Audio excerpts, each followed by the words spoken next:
Okay. And we're back. Okay. Alright. Do you hear me? And do you hear the sound? Do you hear me? And do you hear the soundtrack?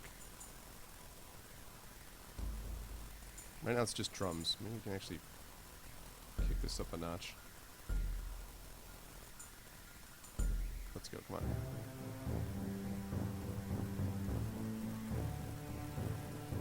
Oh, thanks, Kill. Okay, you hear me. Can you hear the music?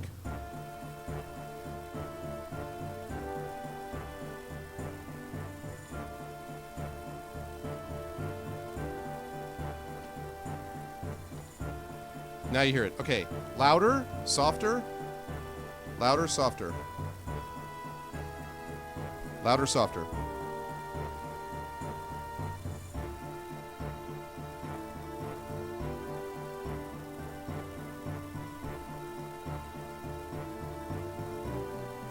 Sounds good?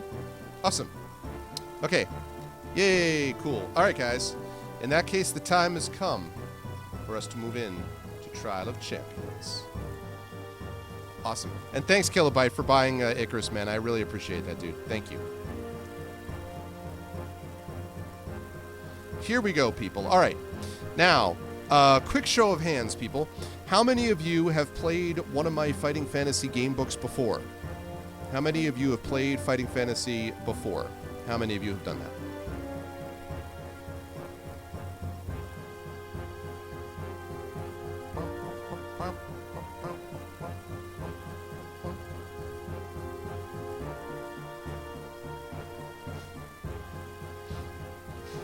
You lie, Div. Okay, can I have a serious number of people, not counting Div and Demiser? Yes, last month counts. I can hear you when the stream stops buffering. Well, the stream shouldn't be buffering now. I'm not dropping any frames. The time has come to initiate this session of the Cool Hat Club. What's up, Game Crashers? What's up, Rev? How you doing, man? Okay. All right, so we have a few who have not, but many of you have. All right, the way that it works is we are going to be playing. You hear me, but you don't hear a soundtrack.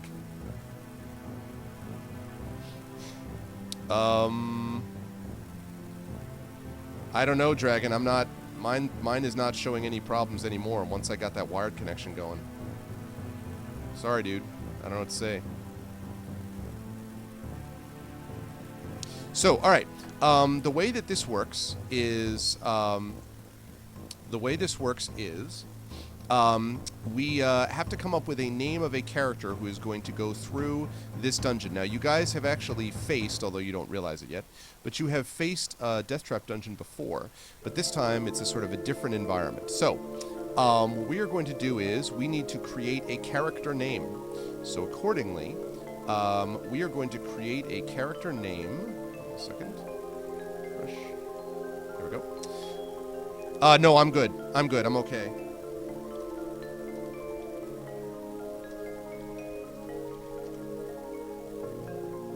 Okay, so here we go. So we are playing Trial of Champions, and the first thing we need is a name. So we have Arvbot poised and ready, and I'm going to put this in. What will we name our... Okay, so I will take the first 6 suggestions from chat. The first 6 suggestions. 6 suggestions for names. First 6 suggestions for names in chat. Yeah, thanks, Dragon. I appreciate it, dude, but it worked out. First 6 suggestions for possible names. Min Maximus. Okay. Kefka something.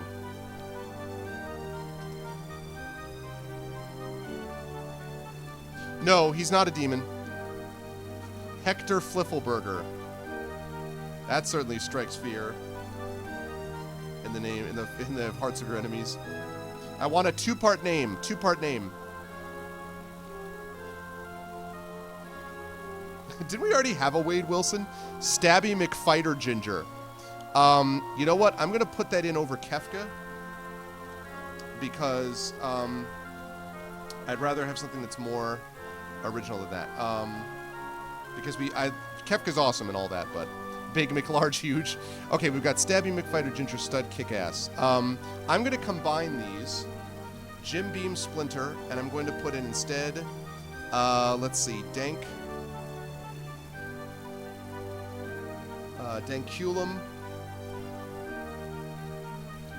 Mimlinicus.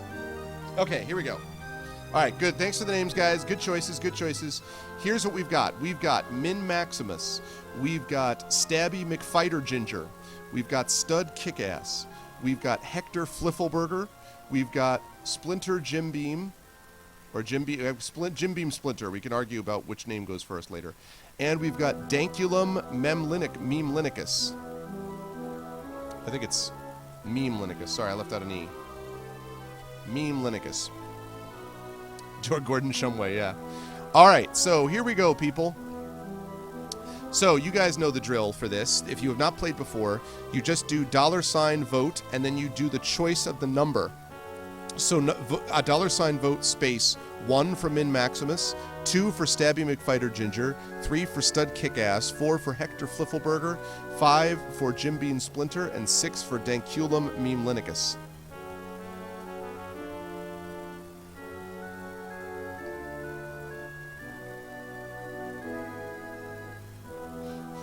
Yours is a shot called Grounds for Divorce. Nice. Outstanding. All right, Stabby McFighter Ginger has the early lead. What we're going to do is, by the way, we're going to narrow this down. So we're going to narrow down this list, just so you guys know, and we're going to take the top 2 or 3 choices, depending on what chat looks like, the top 2 or 3 choices, and vote among those. So there will be another round of voting, so you guys know. I think, Demiser, they're having a hard time thinking of Hector McFliffleburger as a guy who's going to fight in an arena. I mean, do you think you're going to be able to fight that dude with a name like Hector McFliffleburger? I think is the concern people have in chat. Wow, Stabby McFighter Ginger is like...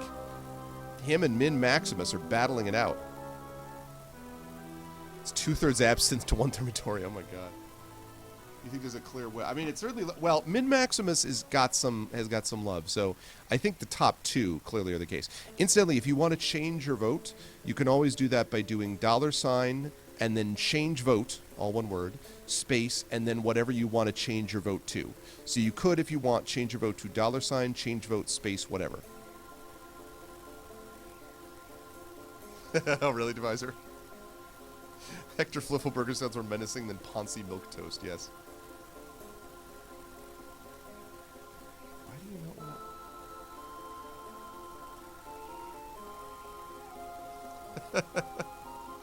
Rob is very excited about the prospect of Stabby McFighter Ginger. I should require you, Rob, to voice Stabby McFighter Ginger. Oh, you've never seen a laptop? No, ArvBox is not a laptop. ArvBox actually looks like a box. That's ArvBox. Isn't it beautiful? I love ArvBox. ArvBox is awesome, and it's portable, and it all fits into one sort of mini suitcase. Basically, fits into one mini suitcase. It is a micro ATX. Thank you, Peach Dancer. See, I feel like these names are solid. I think you guys did a good job. Stabby McFighter Ginger is actually Rob's porn name. If it wins, you will.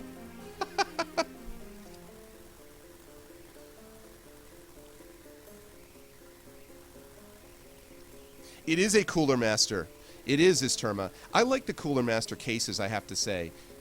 This is the Arena soundtrack, actually, which is appropriate, Mano. This is the Arena soundtrack.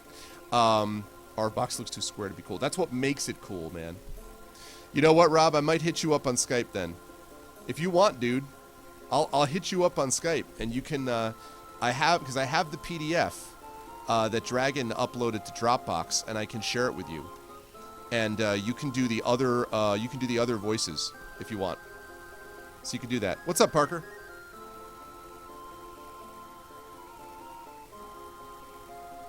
Oh, cool, Blackberry. That's going to pop up on my screen, so hopefully that's okay. But that's awesome. That's awesome. I won't say any more about it if you don't want me to, but that's awesome. Welcome. Welcome to you, Peach Dancer. No, not the soundtrack upload. The upload of the book. Yeah, Dragon, you are uploading the book, yeah? Were you not doing that? The half 932 one. I have to say, you know, the next computer that I build, when I do replace it, what I'll do is I'll make my current game computer at home is going to become my work computer. I will wipe the hard drive and give away my work computer, which is like 7 years old now. And then when I get the new game computer, first of all, it's going to have an SSD. No more hard drives. SSD. SSD for the win. It's going to have a really good graphics card. It's going to have probably 16 to 32 megs of RAM, something like that. And it's going to have an i7 chip, because I got an i5 chip in there now. And the other thing is that motherboard, Rob will know about this, that motherboard is going to have USB 3.0 inputs, because that way I can actually, first of all, I want a space for an internal capture card so I can do video console streaming more easily, but also I want to be able to use my external capture card and have it be a lot less latency than my current 2.0 things. So, yeah, I'm all about it. Oh,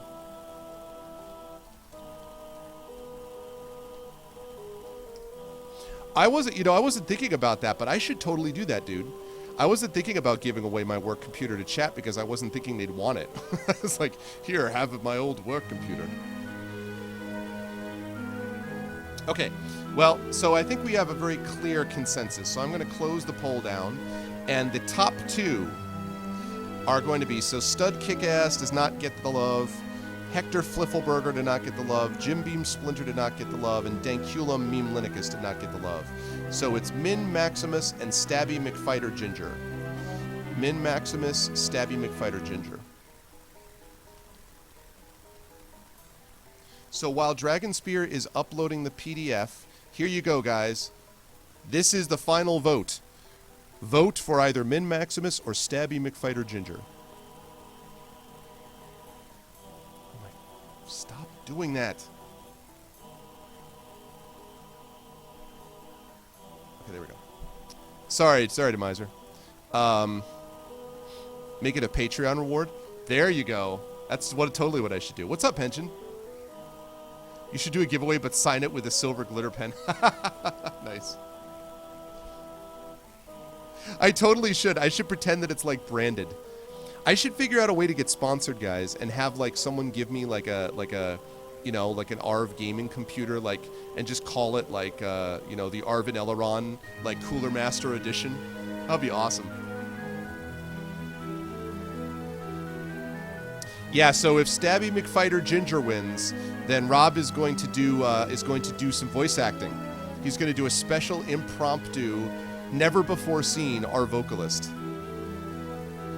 Did he do that, Kill? Woznowski used to sign the inside of the case, really? That's awesome. I didn't know that.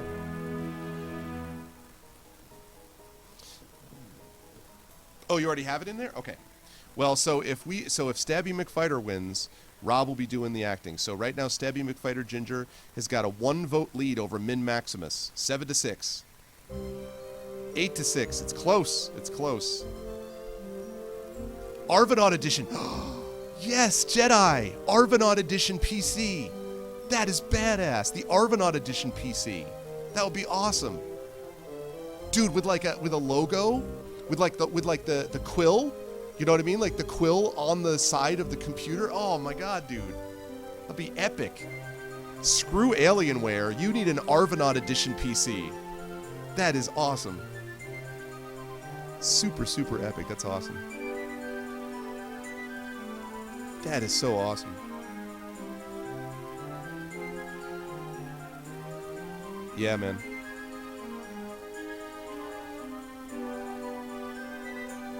That would be epic, Jedi. That'd be so cool.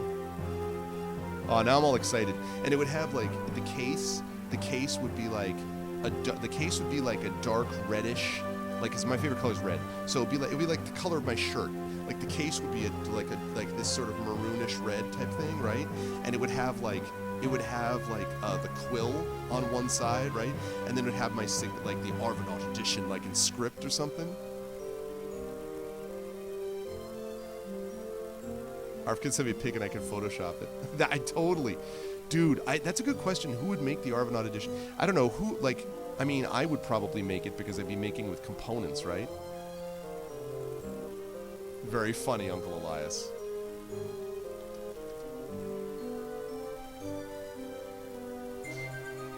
Very funny. There is actually a, wasn't there, there used to be, what was the name of the, do you guys remember there used to be like a word processor thing that had like just a keyboard, and then it had a little like screen, like a 3-line long screen that you could actually see. It was like, but it was like, it looked like one of the old Game Boy screens. It was like LED, basically, right? And you just typed, and it did nothing else. It had a little, like, 3.5 floppy, like, drive or whatever. And it was called something, like the Newton or something. It wasn't called the Newton, but something like that. The Alpha Smart. Yeah, the Alpha Smart.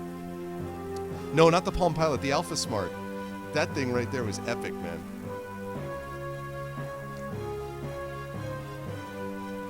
That's awesome. This is a good choice on the music, Dragon. Thanks, dude. I like it. I'm going to get some bread, because I'm hungry.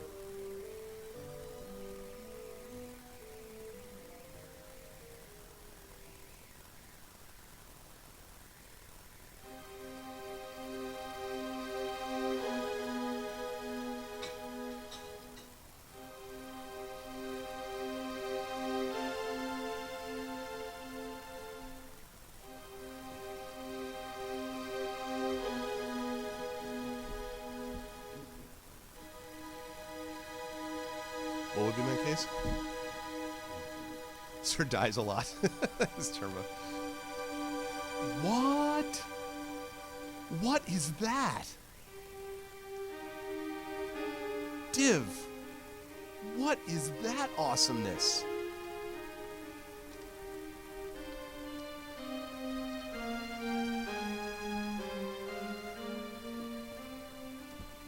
I know. Thanks for getting me the files, by the way, Parker, dude. Thanks.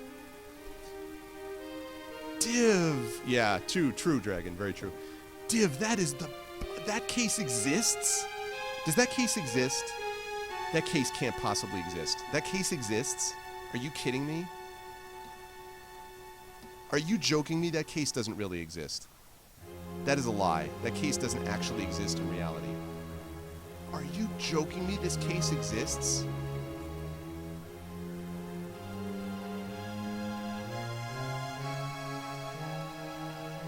I will show it. Yes, I will show it. I will show it right now.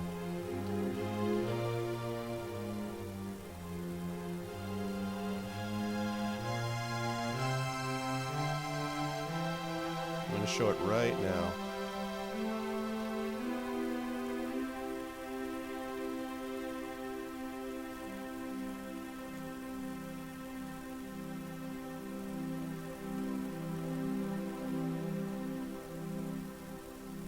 Look at that. Look at that, people. Look at that. Tell me that's not awesome. Yeah, I mean, I would be worried about if it gets dusty. That is a problem maybe about it getting dusty, but that looks cool. I'm sorry.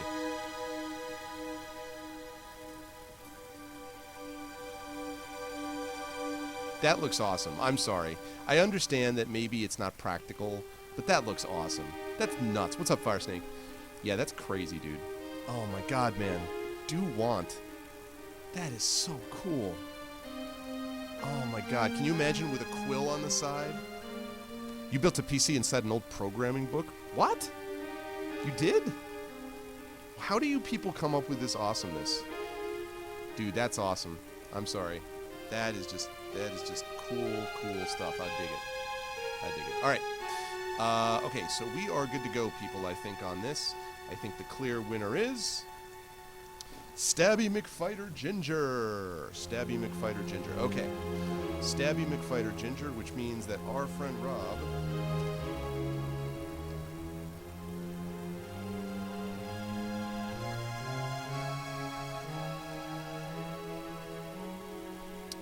A lot of alone time. That's probably what it is. Yes. Okay. So we are gonna get Rob up on Skype, and fortunately I have it on here. We are gonna get Rob up on Skype. You can Rob up on Skype right now. You're getting on Skype, dude. You know what you did. You just talked yourself into voice acting is what you did.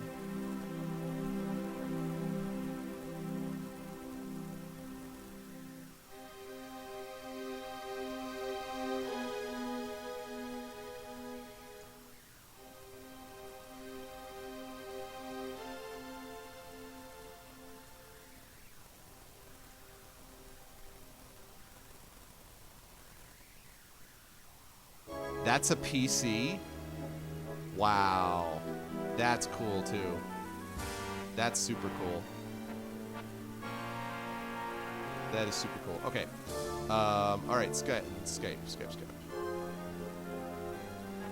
my boy Rob up here.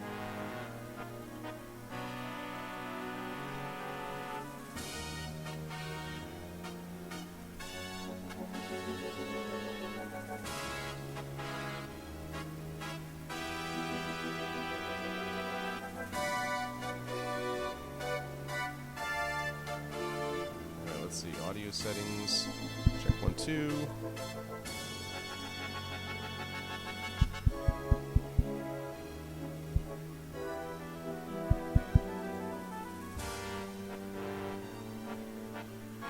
Skype works.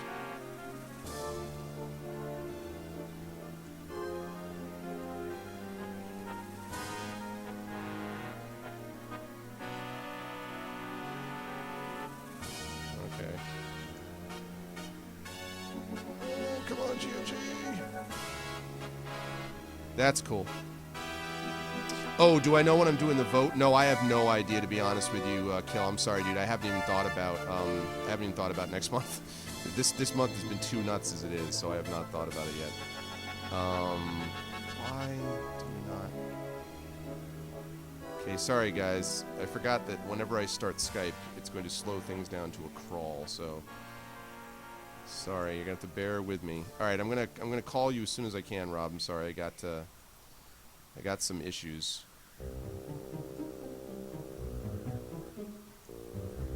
Bear with me, folks. Bear with me. Skype is such a bloated piece of garbage. It really is. It is so bloated. Oh, God, why?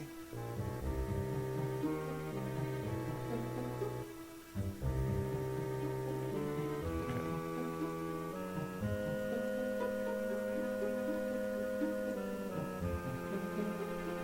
Wow. This is really taking forever. All right. Hang on, I'll be with you in a sec, man. What's up, Walter World Games? I should use Discord. Oh, look at your link. Dude, if I try to use another link right now, Skype is going to blow up the computer entirely, so just bear with me, man.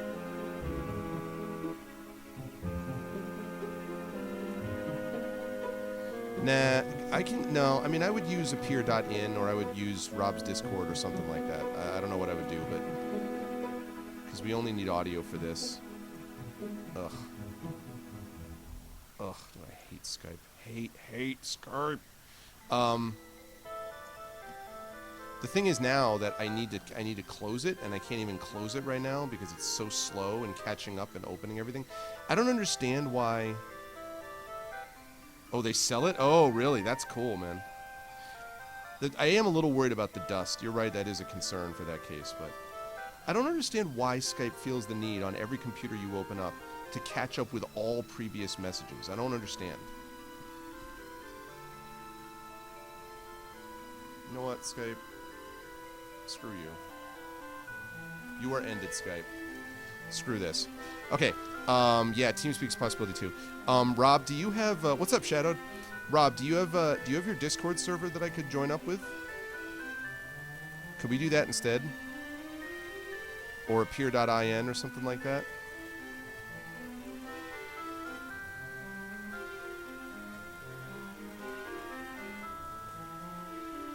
Okay, I got Skype closed now.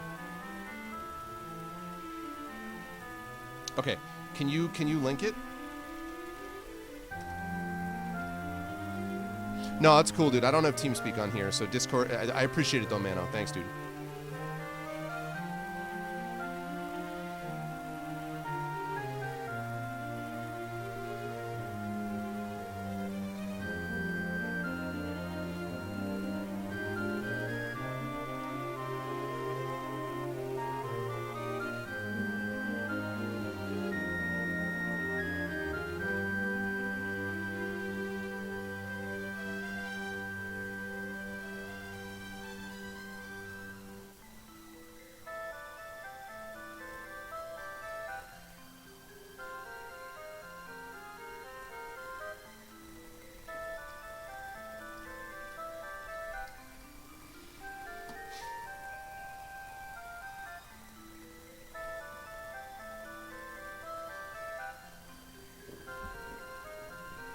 This music is great for this. Oh,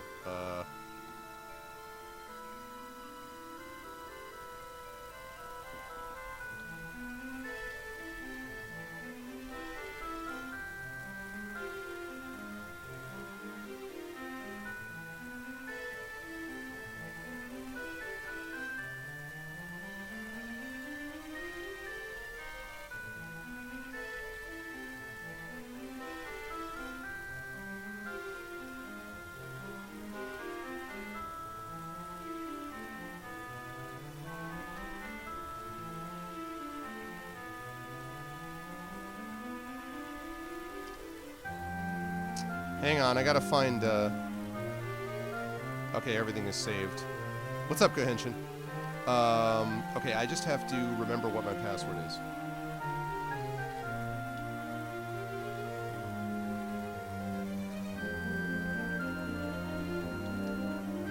Okay, I forgot my password.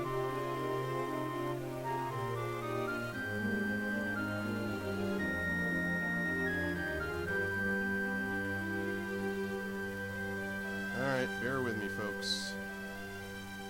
Sorry, but this is a special extra thing that we're doing, so...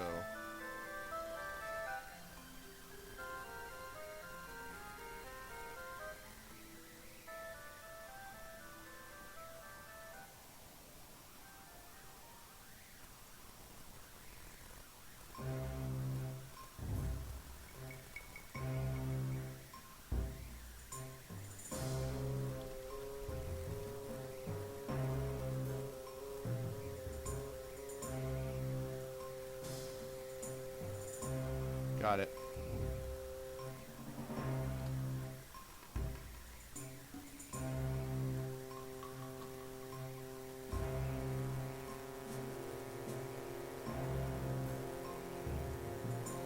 Test. Hello?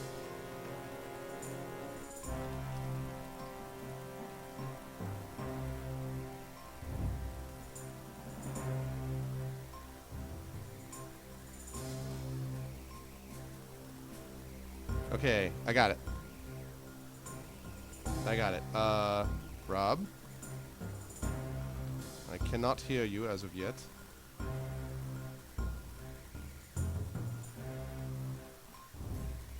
Can't hear you as of yet. Test 1, test 2. Can't hear you as of yet. Well, yeah, I haven't heard anything from Rob either. Unless it's here. Oh, here we go. Voice connecting. Hello, hello? Hello? Hello, test 1, 2. I connected, I think. I think I see you, but I don't actually hear anything coming from you, Rob. I don't hear anything.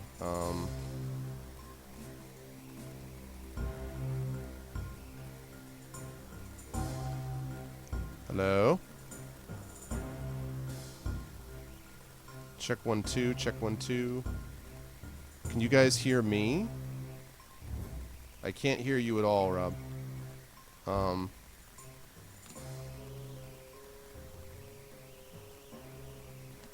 can't hear you at all.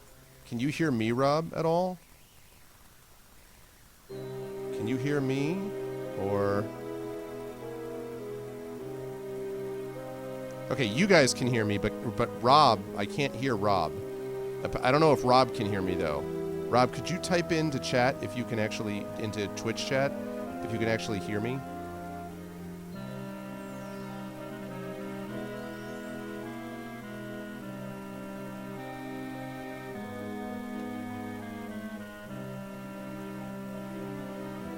Yeah, I mean, my audio settings are not set in Discord, okay? I shall figure out, how do I do that? How do I set my audio settings in Discord?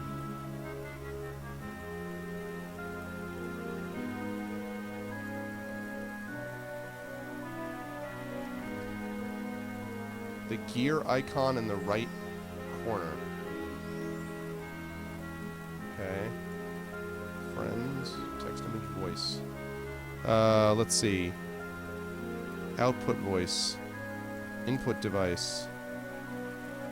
Input device. Output device is default.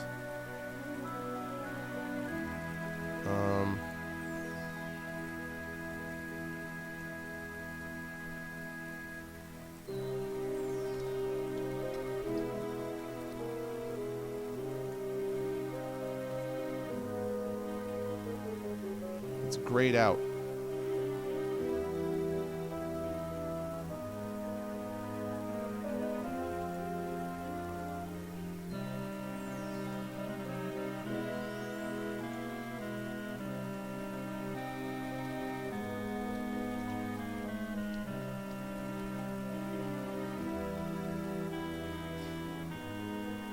Bah!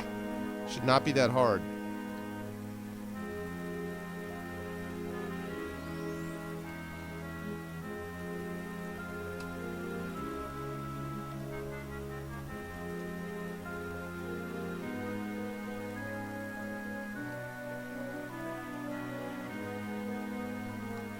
Hey, what's up, Takanji? How you doing, man?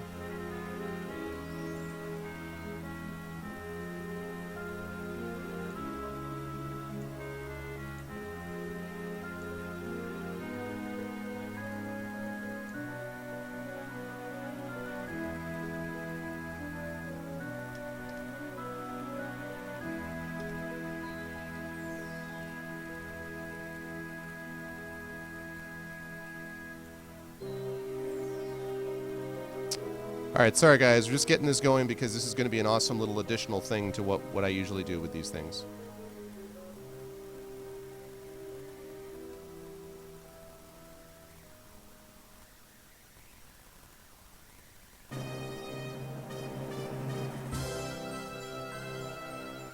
So Rob, can you go to that place that I just linked in Discord chat?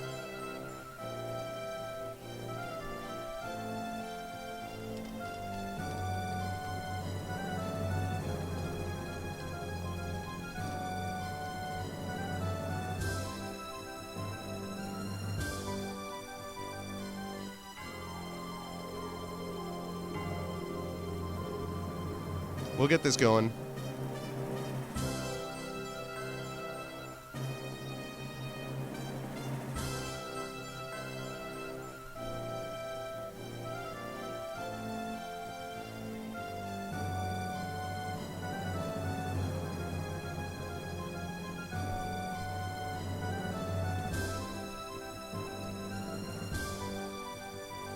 Okay.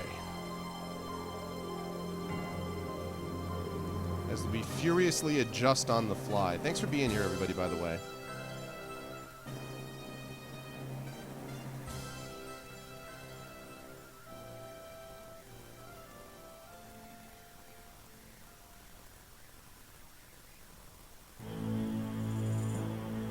He's not going to be president. Don't worry about that.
Alright, well, all of you can still hear me. You can all still hear the music, so we're just getting Rob on board. I don't entirely know what the delay is, but we'll get there soon. It's part of Trump care. Yeah, tanning will be mandatory. No, you have nothing to worry about. The guy's not going to be president. He's going to lose in an epic landslide. His demographics are terrible, but yes. So nothing to worry about. All right. Where are you, Rob? Show yourself, Rob. Show yourself.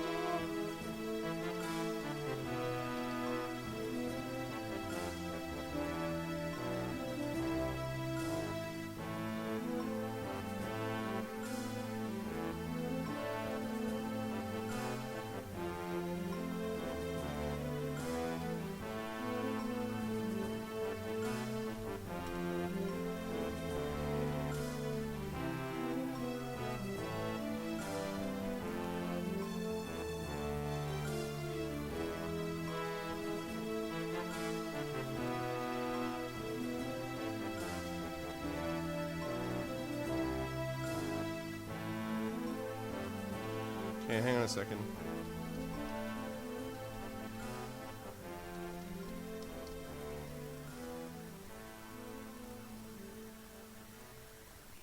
The lock icon next to the URL. The what? Oh.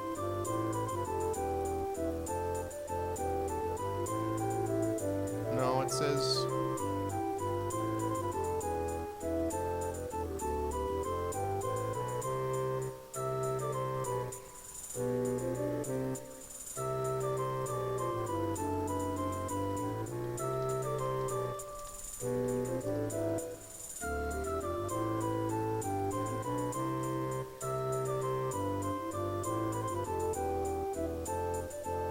Okay, bear with me, guys. Hold on a second. Bear with me.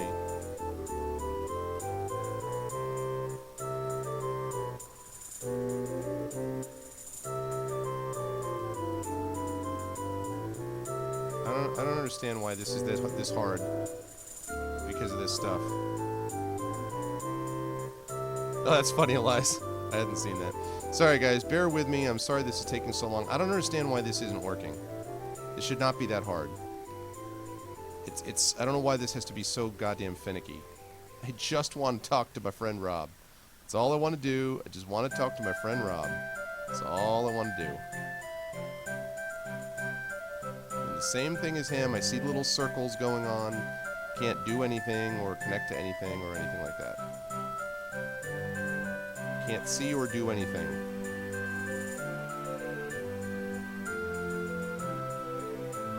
I really don't want to download the desktop application, to be honest, but like I don't get... Alright, I'm going to download the Discard app. I'm going to download the Discard app.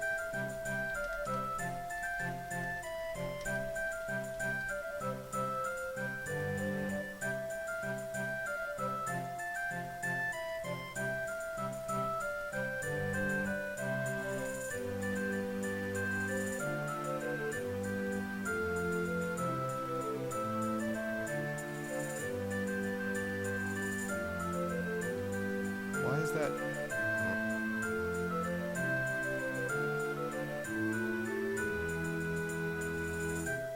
Okay.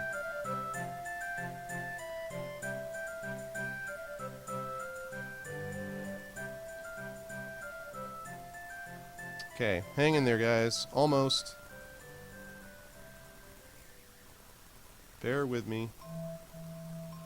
I know this is not the most exciting thing in the world, but it will all be worth it. It will all be worth it in the end. We know you can get it. You know, I tried to get Joe Deaver on the channel, but he declined politely. But yeah, I would love to try to get them on. I might be able to get them on through Tin Man, actually. I wonder if I could do that. I might be able to do that. Okay, what the...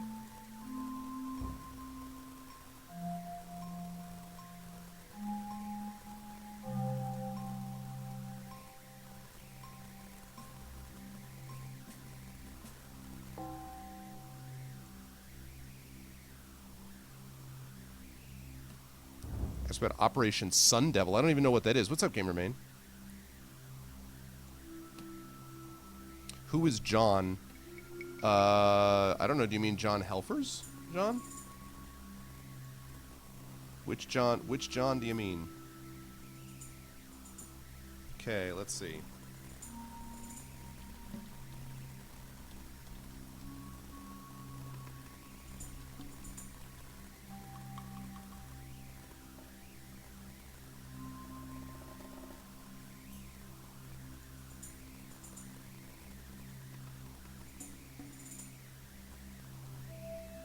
Okay.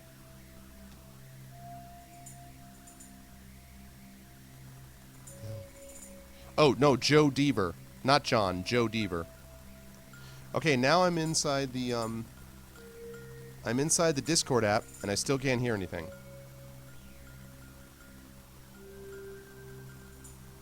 I'm inside the Discord app. And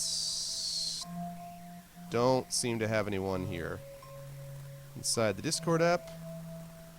And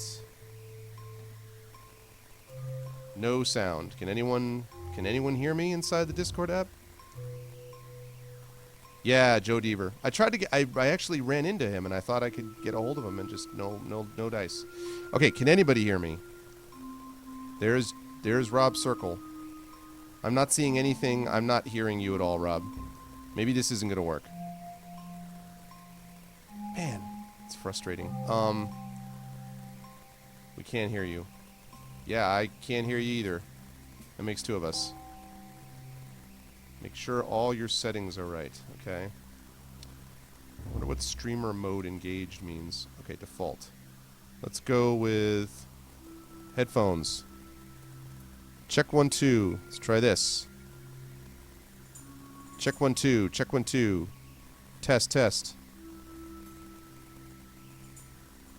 Test 1 2. Check 1 2.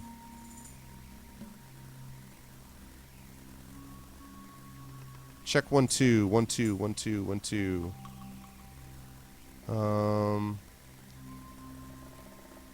Check 1 2. Check 1 2. Test 1 2. Can't hear anything. Can't hear a damn thing.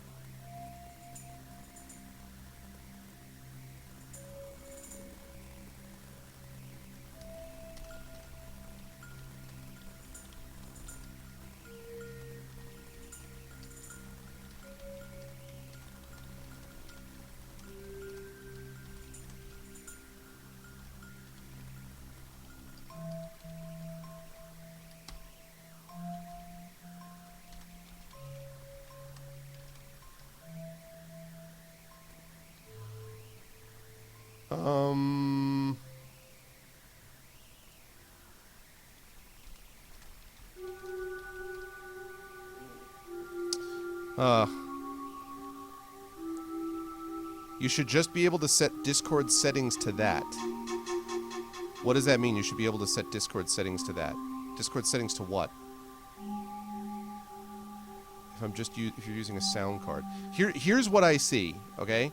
When I pop up voice, it shows me 4 options. It shows me 5 options. Default, headphones, digital audio, SPDIF, digital audio, SPDIF, and then 1 games, which is the speaker, like basically my monitor. That's what I see. None of any of these things work. Voice input mode, second drop down.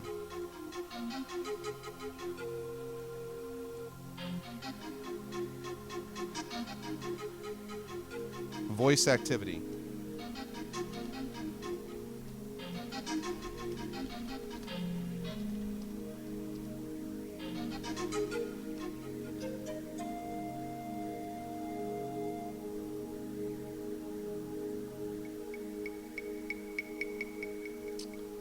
Really frustrating. Really, really, really, really, really frustrating. All I want it to do is just to work. All I want it to do is just do what the basics ask you to do.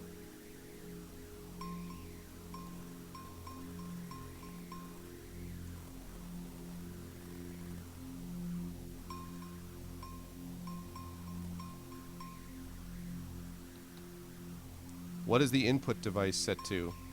Input device is set to microphone. The only microphone that I have. The only microphone that exists.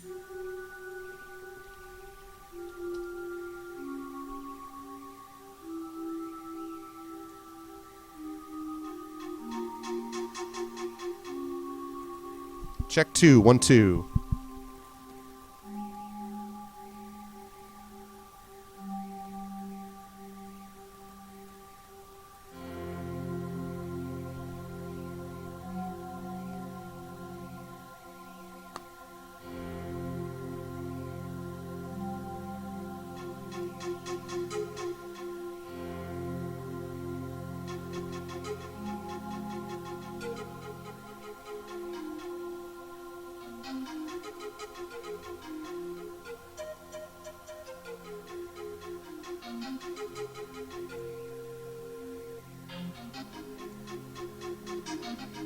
Yeah, no, I'm not gonna. I think, guys, what's probably happening is I think there's some audio audio.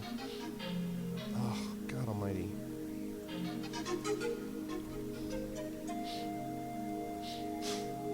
I think there's some audio issue. I think there's an audio driver that didn't get installed properly or something that I need to reinstall or something like that. But I can't continually take the time to do that. Like, we gotta get moving here. So, sorry, it would have been an awesome idea, but we can't even figure out in modern technology how to get people to talk over a computer. So that's awesome. Oh, so infuriating.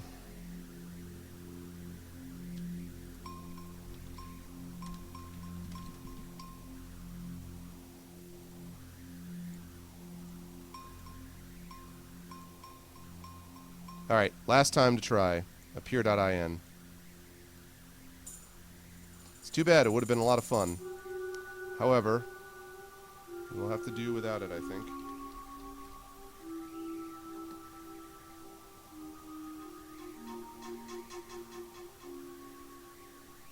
Okay.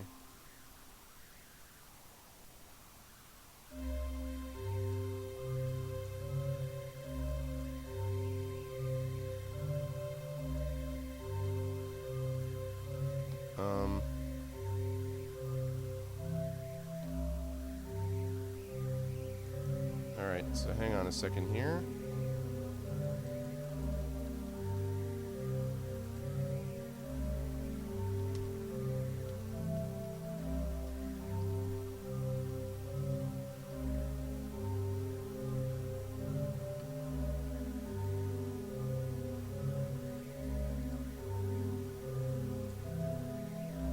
Okay. Alright, Rob, sent.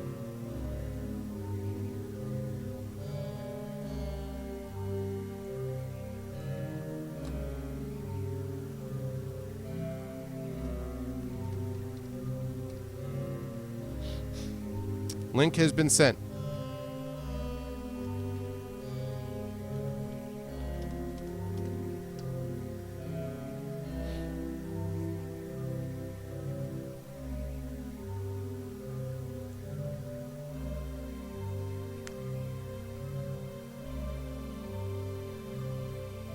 Hello?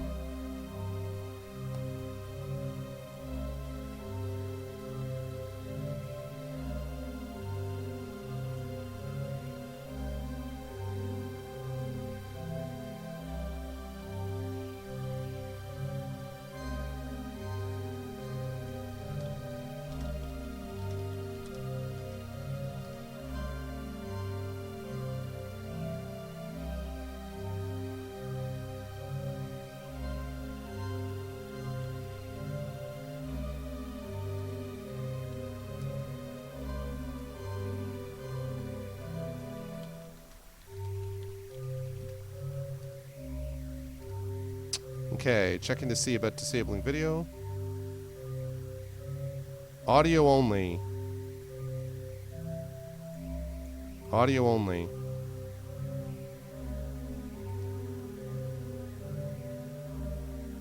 Nope. Can you hear me? Test 1 2. Test 1 2. Can you hear me? Check 1 2. There's something screwed up with my audio settings, obviously. And the problem is the only way to fix it would be for me to restart the entire stream. Only through Twitch. What the hell? Only through Twitch. There must be some complete audio foul up. Yeah. Shoot.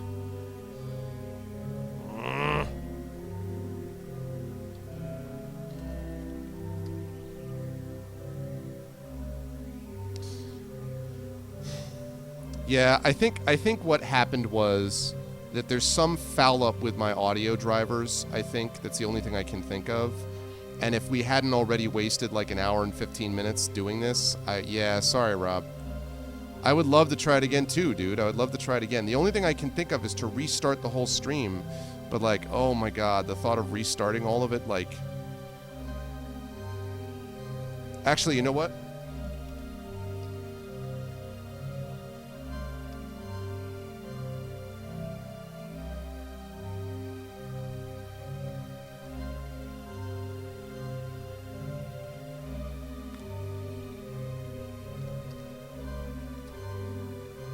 Okay.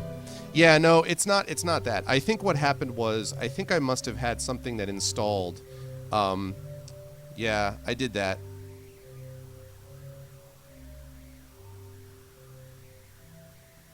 Yeah, yeah, yeah, yeah. Control panel audio settings. Well, I'm on 8.1. Control panel audio settings. Oh my god, what?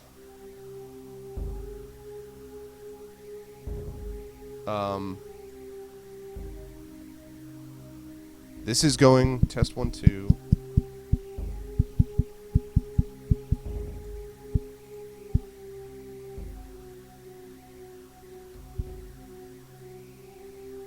Yeah, yeah. Yeah, sorry, Rob. This just has been such a cluster bleep tonight with trying to get this working that, okay. Well, you guys can hear me. You can hear the music, so, oh, God.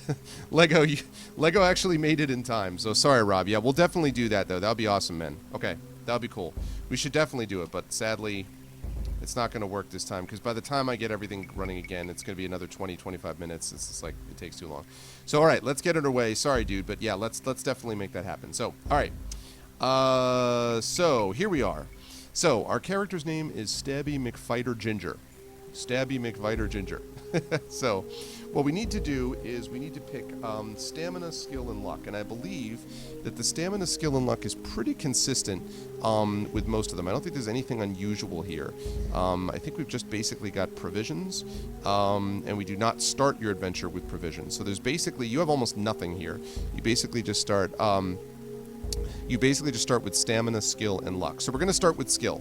So Lego, assuming you're willing to roll for chat, what we need you to do is we need you to roll a six-sided die. One six-sided die. Yeah, I mean I have Discord. I've used Discord before. I just think that I think there must have been something that didn't install on this properly because there might have been a video update or something like that I wasn't able to attend to, and then I can't. There's no way I can restart the whole computer right now. I mean, it's an SSD, so it would restart quickly, but I'd have to recapture everything and just be a huge pain in the ass. So I'm not going to do that. So 6, check that out. Ladies and gentlemen, so a 12 skill. That's a strong start. Okay, now we've got stamina. Stamina is up next. We should totally conference call your phone. I know, we should totally do that. If it wasn't going to start with, if it wasn't for the fact that was going to cost me $7 million to go down to Rob, I would actually do that. I could ghetto style Skype using Wi-Fi from my phone, and then have it like hooked up to the have it somehow like hooked up to the audio. Wait a minute. Hold on a second. Do I have a? No, I don't have the right cable. Otherwise, I was going to say I could like Skype from my phone using Wi-Fi connected to the computer. Frankensteinian. Anyway. Okay. So on we go. So yeah, next time, Rob. But that would be awesome, dude. Next time we totally should. Okay. So where are we? Actually, you know what, Rob? Tuesday night, man, at 10:30 when I'm wrapping this stream up, I'm going to be back home. Tuesday? Maybe? How about Tuesday night, Rob? At 10:30. Doable? Also, Lego, I need a stamina roll from you, sir.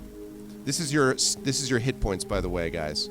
So I need you to roll 2 six-sided dice for this one, Lego. What do you think, Rob? Tuesday? Tuesday night?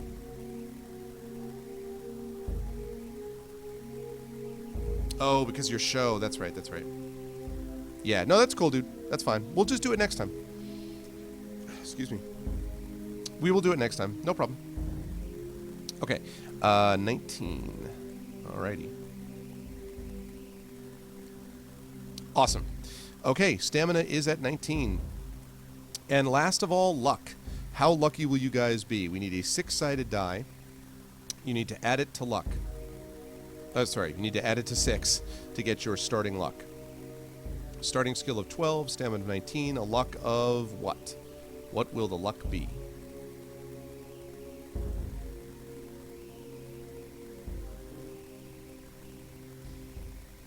As I eat my delicious rosemary bread.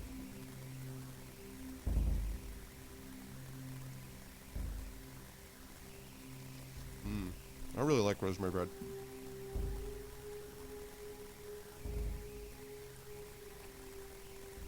I like bread, period, so. Okay, so what do we got, Lego, for luck? I need one 6-sided die. Although I'm fascinated by the 7-Eleven pizza discussion, we need a luck roll.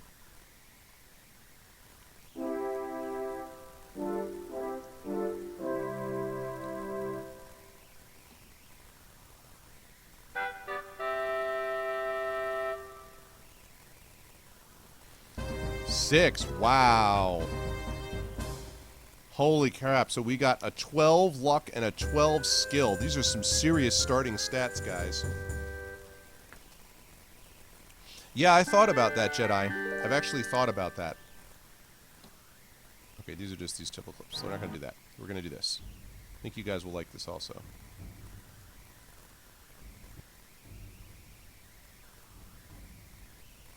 Okay. So here we go. You have got 12 skill, 12 luck, and 19 stamina. You have no gold. You have no provisions. You got nothing.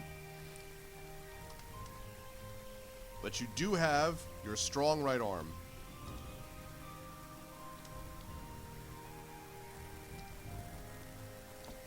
The technical difficulties have paid off. Yeah, is that what that's all it takes? Is just that? Okay. All right, guys. So we have set up your character. You have no clothing. Correct. All right, guys. The question I have for you, chat, after this delay, and I apologize for it, but we got a good turnout tonight. So, ladies and gentlemen, wonderful people, and yes, there is Lego, wonderful people, are you guys ready for Trial of Champions? By the way, notice the Morrowind theme music in the background, so for those of you who are big fans of Morrowind, check it out, baby. You do have a loincloth, yes.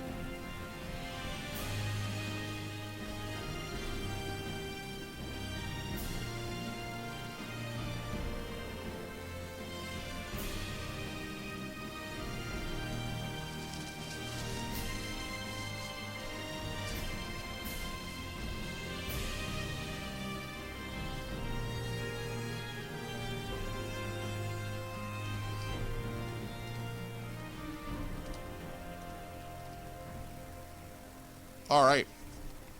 Here we go. It is. It's actually kind of a nice hotel room, I have to say. All right, people. Here we go. Background. It is another fiercely hot day, and the temperature in the sticky gloom... Let me start that again. It is another fiercely hot day, and the temperature in the sticky gloom below decks is unbearable. The air is thick with the acrid smell of sweating bodies.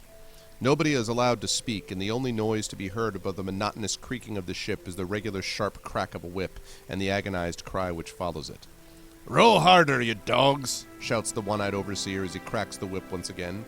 "Enjoy this pleasant voyage while you can, because you'll wish you were back on board after a day or two, and you wish where you're going."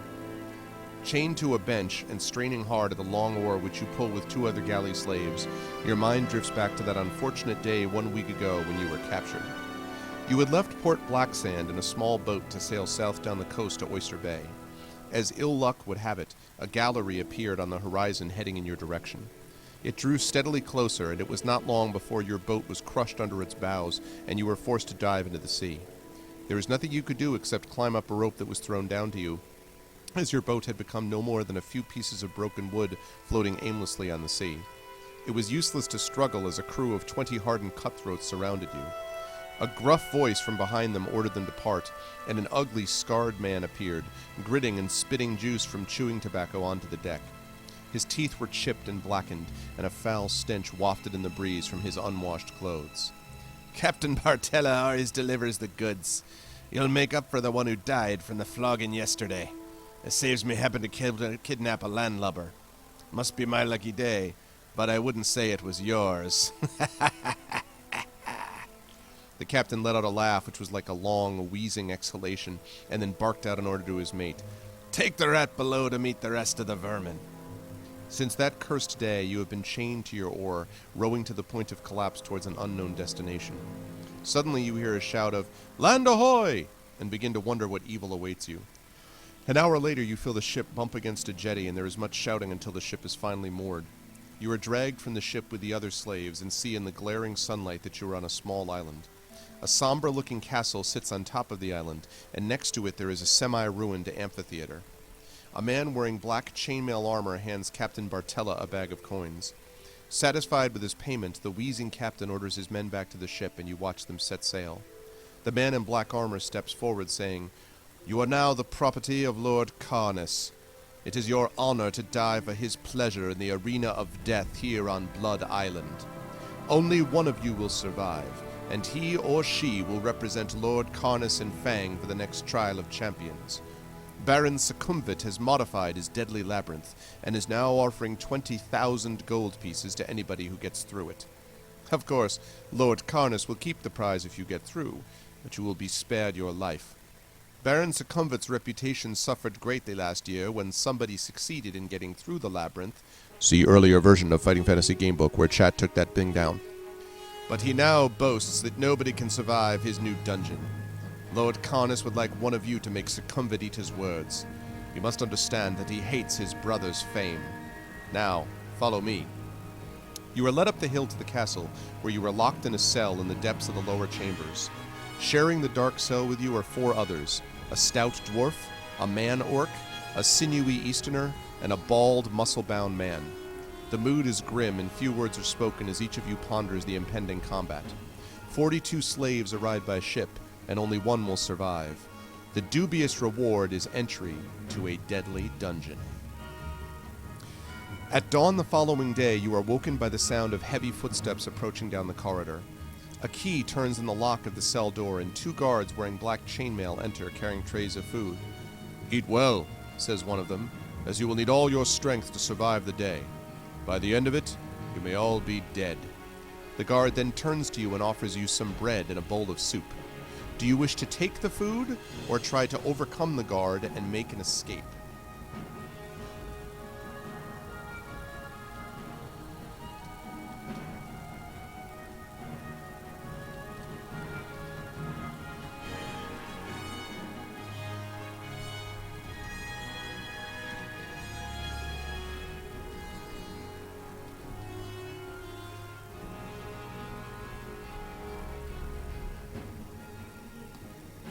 Alright guys, what's it gonna be? See? This bread right here. Hey, what's up, Kilgore? Welcome back, man. How was the trip? As I said earlier on, folks, Kilgore and I actually hung out today. We had some lunch together, so he was nice enough to take a huge, long drive down just for little old me. So it was good to see you today, man. I hope everything went well on the trade back. You're officially a bag of toast.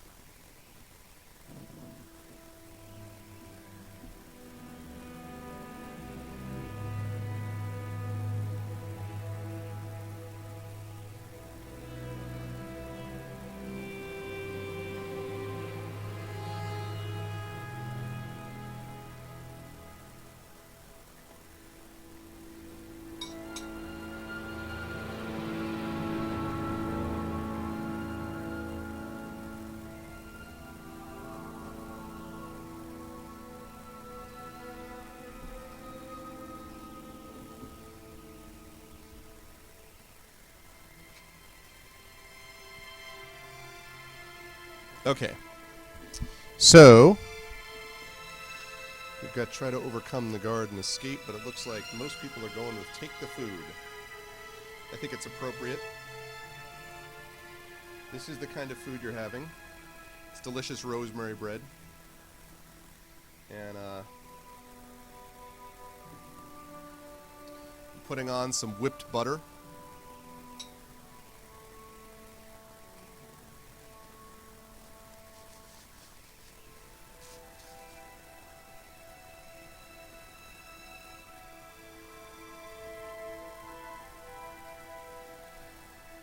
From my dinner tonight.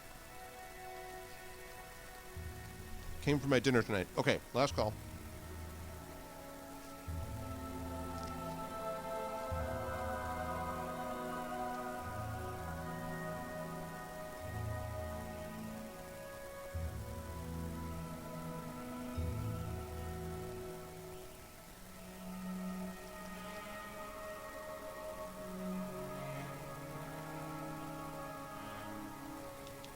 orange marmalade.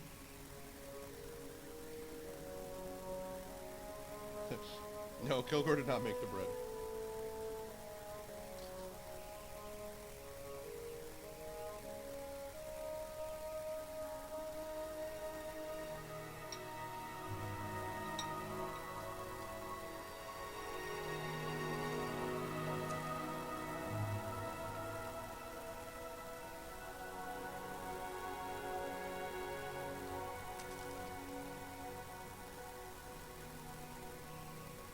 I'm just eating this food to get you guys in the mood.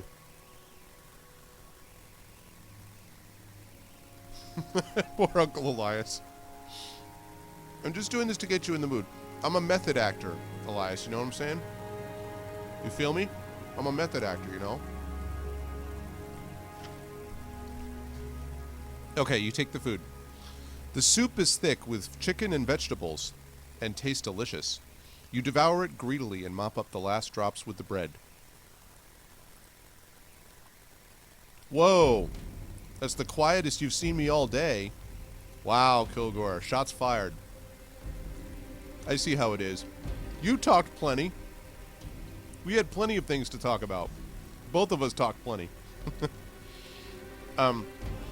You devour it greedily and mop up the last drops with the bread. You have not eaten well for a fortnight and now feel fit and ready for the coming ordeal. When you have all finished eating, you are led away to begin your first day in the arena of death.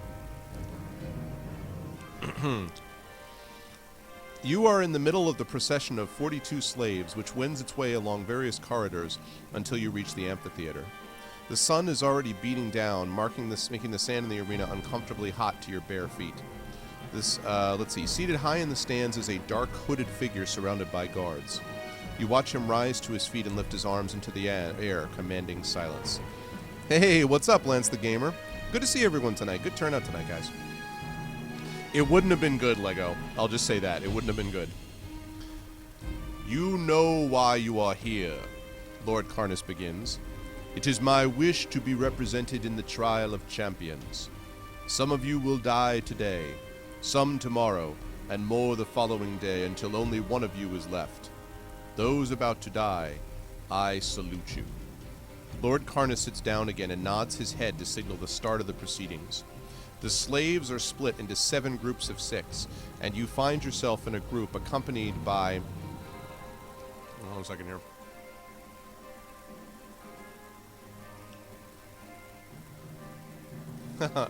Thanks, Kilgore. That was fun, man. Accompanied by... The slaves are split into 7 groups of 6. You find yourself in a group accompanied by an elf, 2 Northmen, a dwarf, and an ogre. Your group is chosen first, and you are told that the first event is a race to test strength and stamina. A crude sack containing several heavy rocks is strapped to your backs. You watch as burning coals are brought into the arena and poured over a section of the makeshift racetrack. The 6 of you are then lined up at the start, each carrying your burden, and are told to race around the track until one of you is lapped or collapses. Then you are off, and you all jostle for position on the way to jumping the first pile of burning coals. Do you wish to set the pace, or would you rather stay at the back?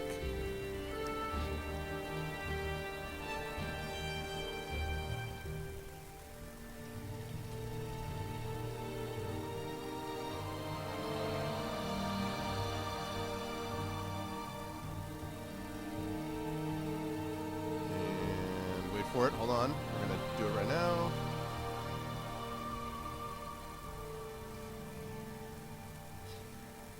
Okay, set the pace or stay at the back.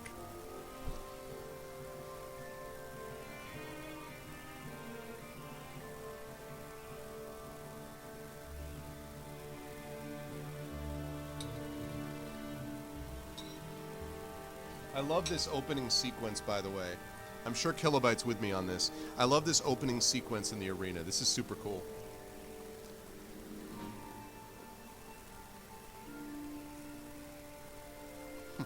I like that. You guys are super cautious. You're like, screw that.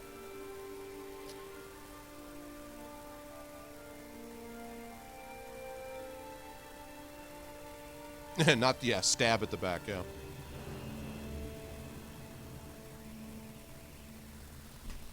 This is one of those books that you read it, and you're like, What would happen if I were transported into that world?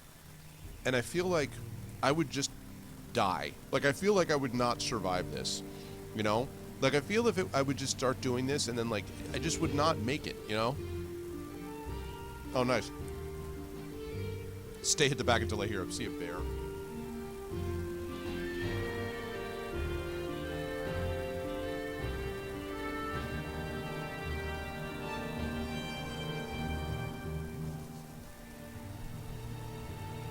Oh, that's interesting, Orb. Yeah, that's a good call, Orb Weaver. All right. All right. That is the winner. To stay at the back. All right. Yeah, right, Kill? Yeah. One of the Northmen takes the lead, setting a fast pace. Round and round the arena you run, gritting your teeth harder each time you jump over the burning coals. After 20 minutes, nobody has been left behind, and the Northman increases his stride. Throw 2 dice. Please throw 2 dice. Roll 2 dice, Lego, and tell me what you get. Roll 2 dice and tell me what you get, please.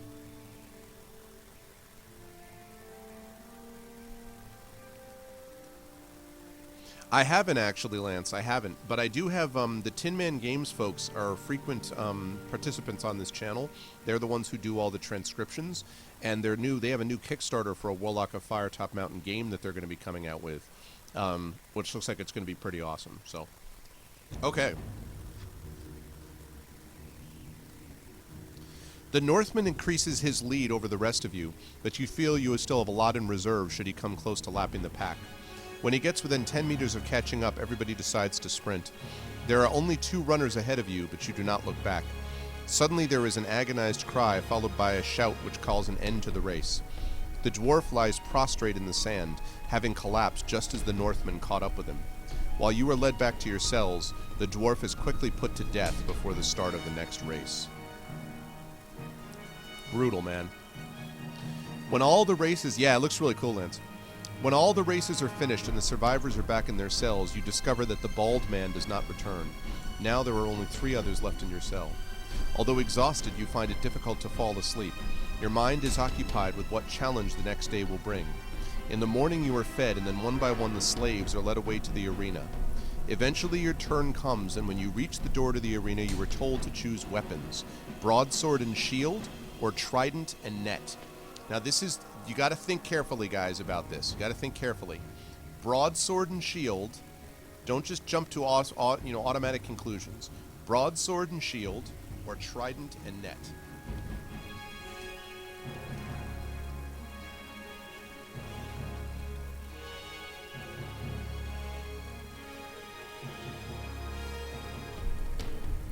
Yep, Rip Dwarf.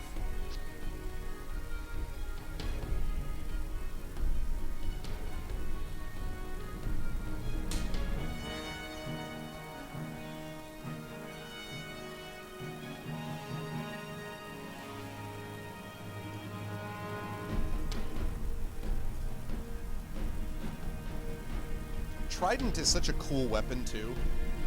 Hey, what's up, Elswin? I feel like... And what's up, Nightwolf, also? I feel like Trident is like... It's a really cool weapon that very seldom gets used.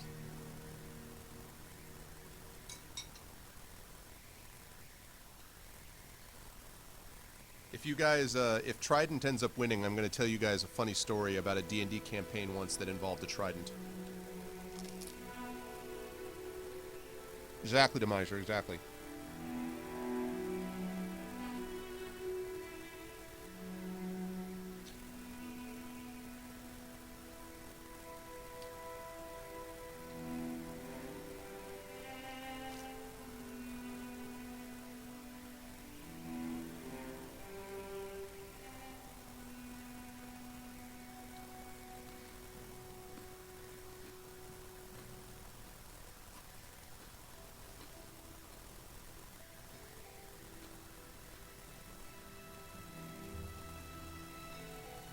Okay. I'm sorry for eating on stream, guys, but didn't have a chance to eat after my reading, so. Okay. Trident and net. So, quick story. When I was DMing a D&D campaign, many years ago when I was back in high school. There was this member of the party who was always grabbing loot from everybody. Like all the time. He just was like, I'm a thief, so I can grab loot. And in this one particularly deadly dungeon, he ended up grabbing this trident that he saw. He was like, oh, I love tridents. And he grabbed the trident. It was a trident of yearning, and a trident of yearning makes you desire to want to run. Yeah, he plays, Series Runner plays, Gamer, Series Runner plays D&D with me. He plays D&D in the Infinity Beyond campaign. I just saw him a couple weeks ago. He's fine. He's just busy doing his animation stuff. So, a trident of yearning causes one to desire to immerse themselves in the largest body of liquid that they can find. So he goes running and running along, and then jumps into this large pool of liquid. It turned out that the pool of liquid was extremely corrosive acid. Psst. After the party members were done laughing at him, and after he was done being like, wait, what? I was like, it's trident of yearning. It says so right in the adventure. You grabbed it. Like you grab everything. Oh boy. He never did that again. Yeah. I did not see that Jedi, but that's cool. He didn't need that skin. And it was the thing, too, is like, I had this image of him, like, leaping off and being like, I regret nothing. You know, it was funner. It was funny, actually. You know what? I didn't actually set it up, Gamer, but I did warn them because I knew the way he was. Going into the adventure, I warned them. I'm like, be cautious. Don't just grab stuff. Don't just grab things. And he was like, I grab it. And everyone's like, you shouldn't grab it. I'm like, you have a sudden desire to immerse yourself in water. And he was like, and they were all laughing because they're like, haha, you're going to get wet. And then like right around the pool, I forgot to mention this, there were all these like skeletons and stuff. So as he's running towards the pool, like he had no control over his body, his friends, like the people in the party are like, I wonder if the skeletons there are a bad idea. And I'm like, you see your friend disappear below the surface of the water. There is a horrible hissing sound. And then an eerie silence. It was pretty funny. Yeah, no, I regret nothing. Oh, yeah, Ashen, you know, that's D&D for you, right? Okay, so Trident and Net. Lovely. Here we go. A guard opens the door to the arena, and you step out onto the hot sand, which is now stained red with the blood of fallen combatants. Suddenly, another door in the arena wall opens, and out steps this. I love this picture. All right, I'm going to pop up Dropbox, which Dragonspear was kind enough to upload the pictures for me. Yeah. No, he deserved it, too. He totally deserved it. All right. I'm going to download this picture right now.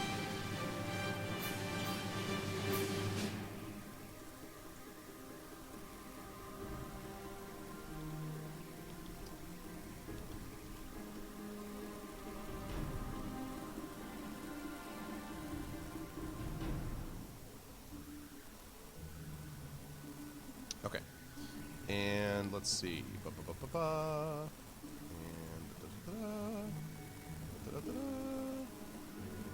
lovely. Okay. Yeah, it was exactly. It was funny, and he never did it again. And he didn't really, you know what? He was like, he wasn't even that angry, honestly, because he was kind of like, yeah. He's like, I sort of deserve that. And everyone was like, yeah, you did. Yeah, you did. Okay. So here's what you see. I'm going to capture this picture for you guys.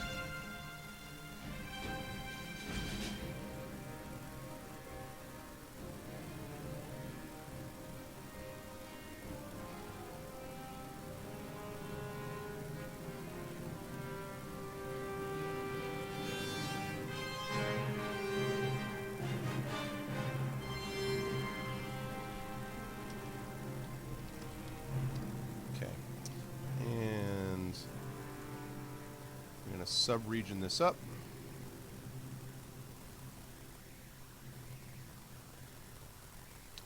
Alright guys, this is what you see.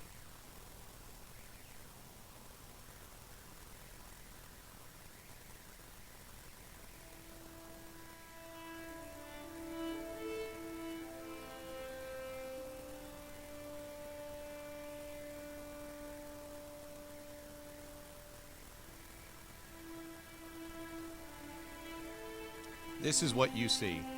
Suddenly another door in the arena wall opens, and out steps the dreaded Bone Crusher beast, its tough, leathery skin glistening in the sun. Its ugly head is small and houses two narrow, near-blind eyes, a flat nose, and tendrils hanging over its taut mouth.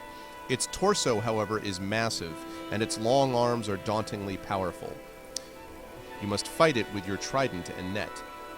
You allow yourself a faint smile as you have chosen a good weapon with which to fight your adversary. I know, right, Elias? Edged weapons cause little damage to the iron-like hide of a bone crusher. There is only one way to slay a bone crusher, and that is to make it fall to the ground, whereupon its delicate balance will be totally destroyed, and it will be impossible for the bone crusher to get to its feet again. You move forward cautiously to snare it with your weighted net. Roll 1 die, please, Lego. Roll 1 die. Roll 1 die, please, Lego. Roll that die.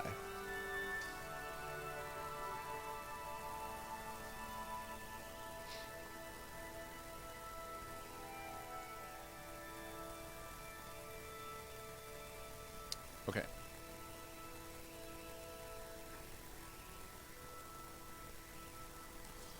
Your throw is on target and lands on top of the near-sided bone crusher.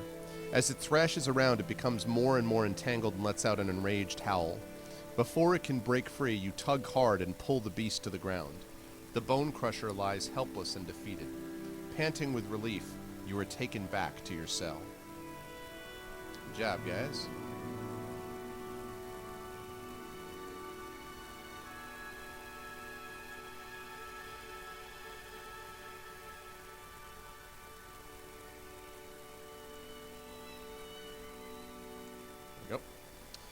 Good job, guys. Down he goes. Kaboom! Yep. By the end of the day, only one person returns to your cell. It is the mean-looking Easterner, a man who looks as though he would murder you for 2 copper pieces. As the light quickly fades, a guard shouts out an unexpected command. There are now 2 of you left in each cell. I only want 1 to come out in the morning for tomorrow's combat. Sleep well. The guard bursts out laughing at his joke. And even before he is finished, the Easterner does this. The Easterner dives at you, brandishing a long, sharp pin which was concealed in his headband. Unarmed, you must fight to the death. Well, crap, right? That means it's battle time. So, he's got a skill of 10 and a stamina of 8. You, because of Lego's rolls, though, are more badass than that. Yeah, exactly, Isterma. Tactical difficulties, unfortunately. Alright, let's do it up, Lego. So what Lego's going to do is he's going to roll 1 die, and he's going to add it to the roll. And I'm going to roll 1 die and add it to the skill of the Easterner. Sorry, 2 dice, I beg your pardon. And the winner is... no, we fight to the pain. And I'll tell you why. And then I'm going to roll 2 dice and add them to his skill level. So we've got 9, 21. So he needs a 11 to tie, a 12 to beat. He gets an 8. I'd really like you to refresh and not make this again. Why is it doing that? Please stop doing that.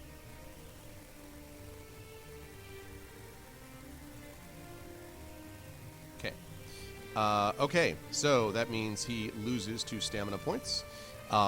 Next one is a 10. Okay. He rolls a 3, so you hit him again. He's down to 4 stamina. You punch him directly in the face. He stumbles back. This time you get a 19. He needs a 9 to tie, a 10 to beat. He gets a 9 to tie. You just barely ward off his pin. Next one is a 5. You seem to be running out of steam here. 17, he needs a 7 to tie, an 8 to beat, and he does beat you. He strikes you in the leg with his pin.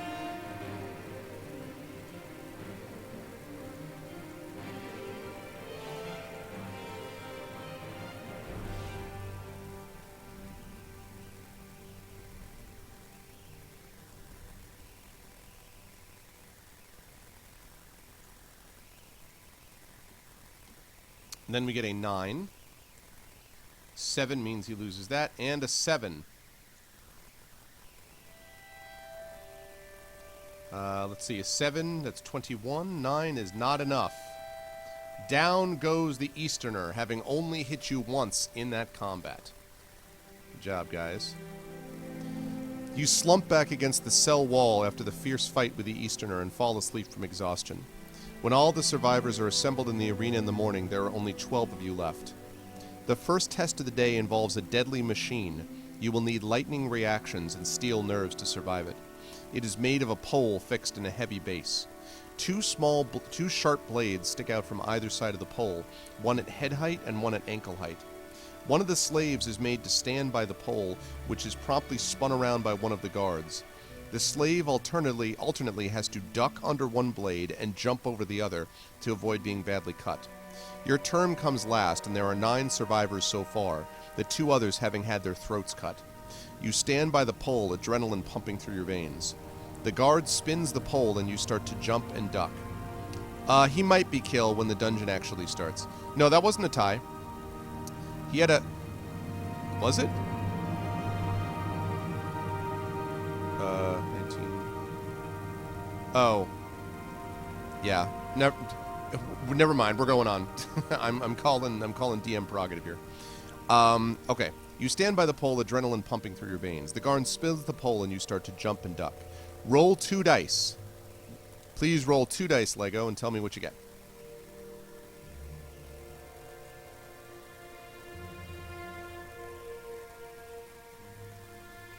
Yeah, I missed it. For some reason, I had that last one as a tie. You had the advantage on that dude, though.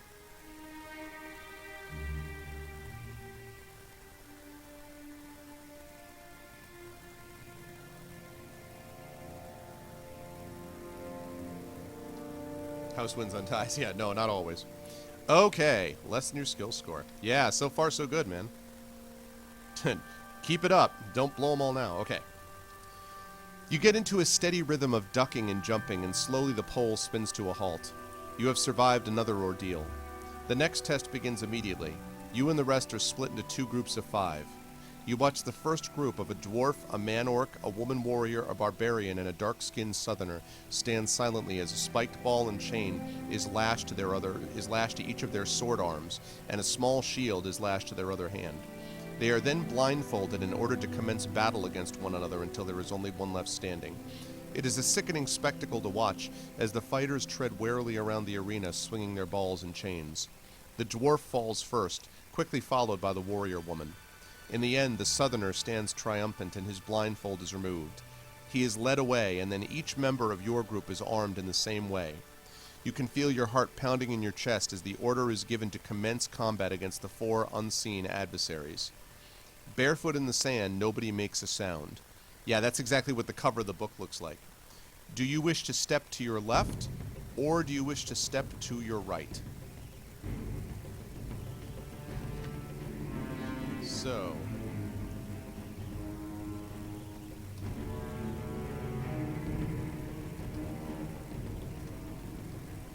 blind combat, people. Yeah, 2 died. That's right. 2 of them had their throats cut, gamer. So there were 12 left going into the day. 2 died doing the pole thing. So from 42, you've made the final 10. You're heading to the final table in Texas Hold'em.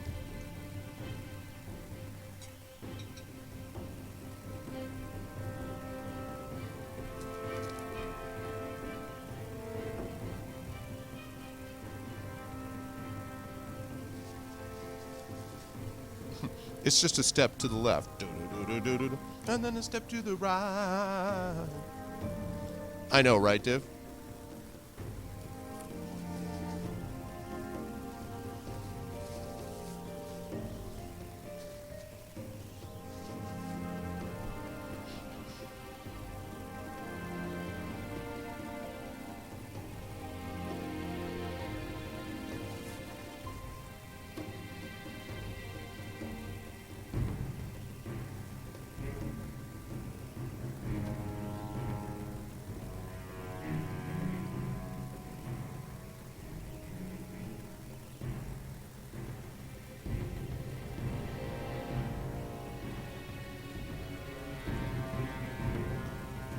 It's just a stab to the right. All right, step right it is.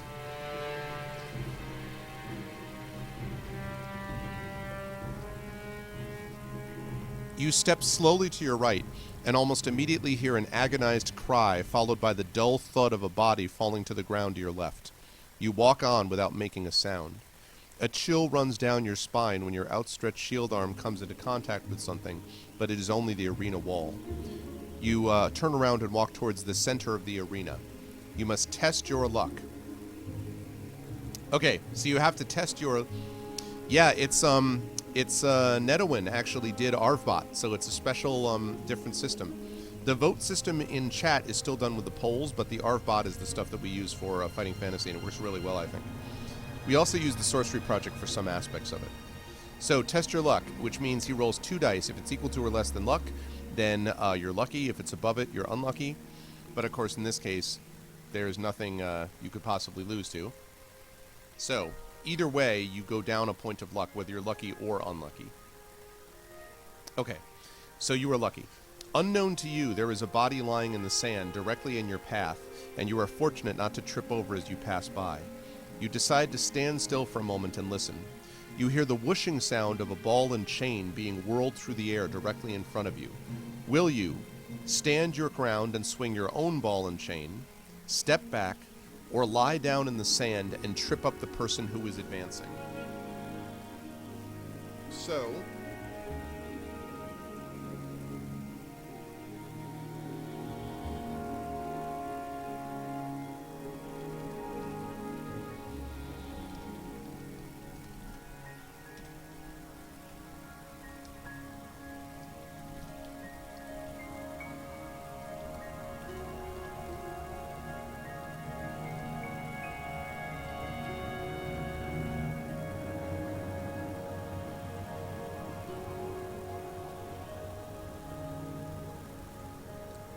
Okay, so there we go. What's it going to be? Stand your ground, swinging the ball and chain, step back or lie down in the sand and trip up the advancing person.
Okay. Close vote. Close vote.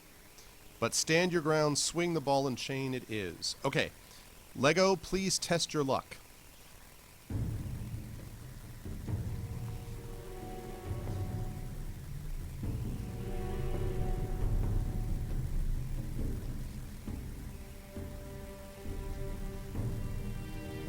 Please test your luck, Lego.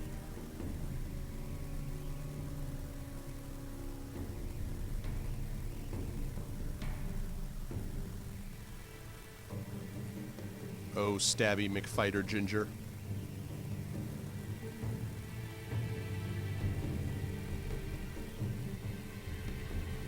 Okay, you are indeed lucky. Your spiked ball finds its mark and crashes into the temple of your unfortunate opponent. He drops to the ground and does not stir again. Listening intently, you step warily to the left. You walk very slowly as you know there are bodies lying in the sand. Hey Thorg, what's up, man? You stop to listen but hear nothing. You decide to turn around and walk in the opposite direction. Suddenly you hear a gruff voice cry out, "If there's anybody else, I'm over here." You decide to accept the bold challenge and walk in the direction of the voice, swinging your ball and chain. You clash head-on with your unseen opponent in a blind fight to the death. And I think this is the actual battle that you see on the cover.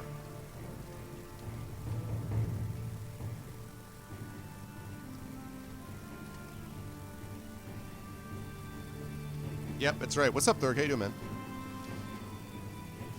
Alright, Lego, here we go. Skill 8, Stamina 8 versus Skill 12, Stamina 17. Advantage chat. Can you take advantage of it? So the combat begins.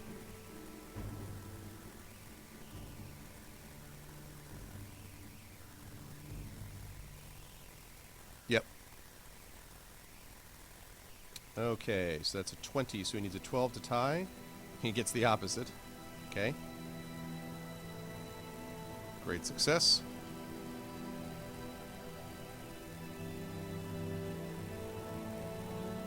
Six.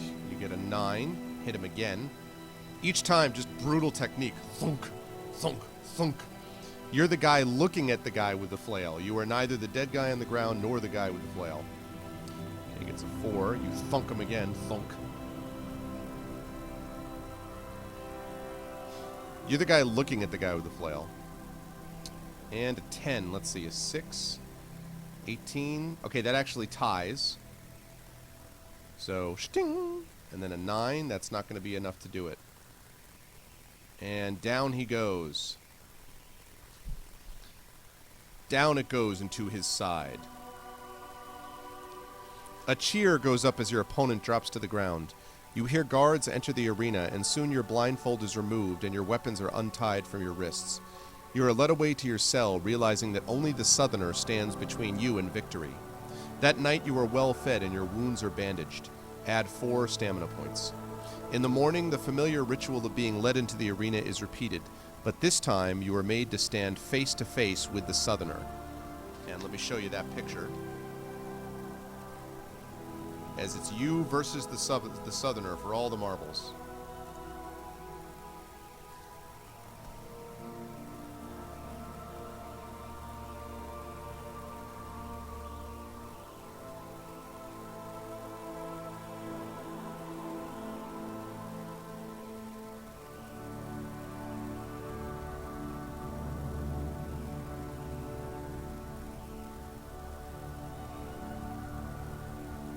Hang on a second. For some reason it decided to stop capturing. Give me just a second.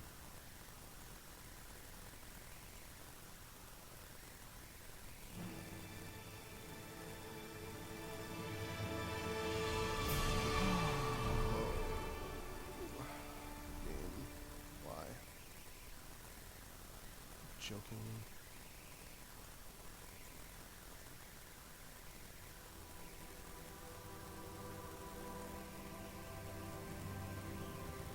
Go.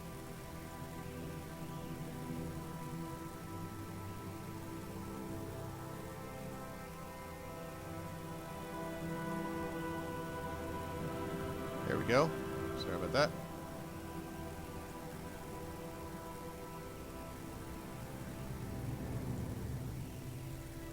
There he is. You were this time you were made to stand face to face with the Southerner. You were each handed a dagger and a studded glove. At the command of Lord Karnas, the final arena battle commences. All right, it's you versus the Southerner.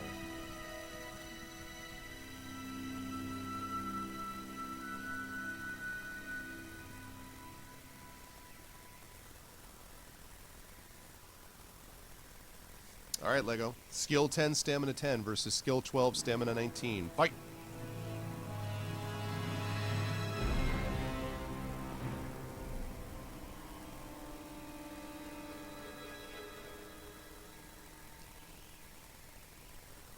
Here we go, people. Here we go.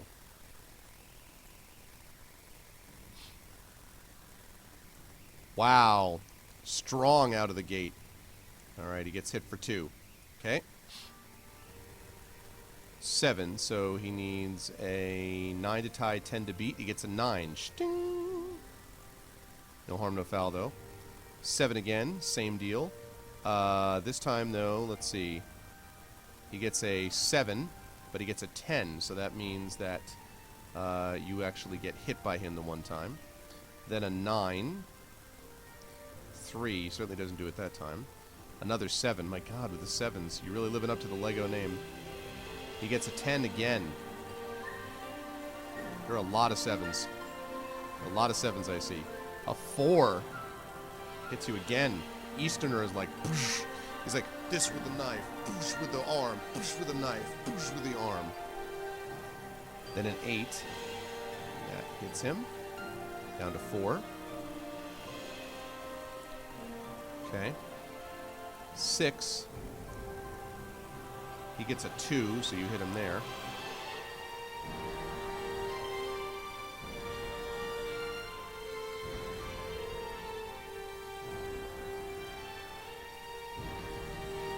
All right, we're close. 5. He gets a 10. Well, bam. This guy's been tearing you up a bit. It's been quite a fight. And a 7, but that's not going to do it. I did not know, Parker. I saw that it was there, but I didn't pick it up, no. If you... Okay.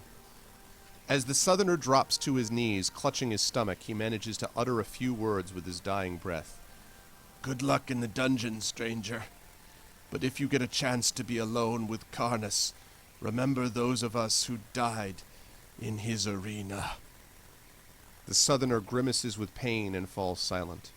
You vow to yourself that you will avenge your fellow slaves' deaths and kill Lord Karnas if you survive the deadly labyrinth of Fang. That night you were the honored guest of Lord Karnas and indulge yourself in your every whim. You gorge yourself on delicious food and enjoy yourself long into the night. After a week of luxurious living, you return to full fitness. Restore your stamina score to its initial level, like so.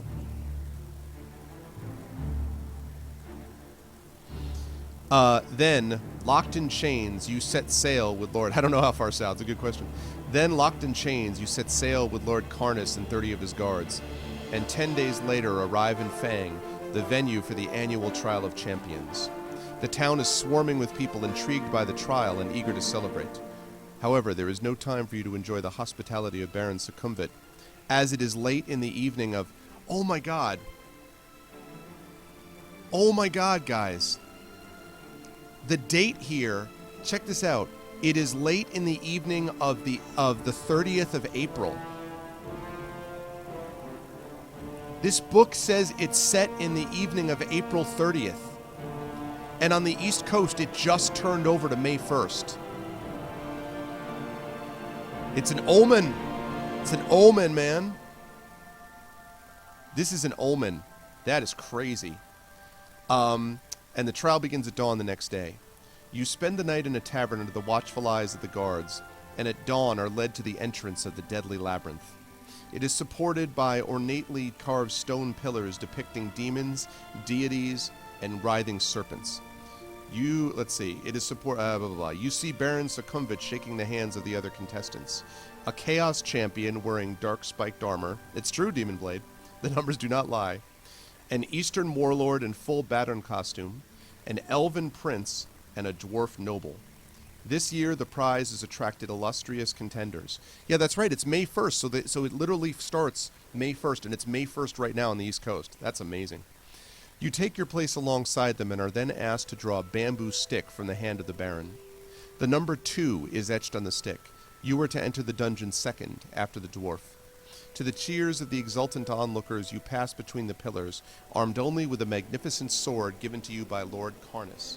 I'm going to give you guys a save point for one thing.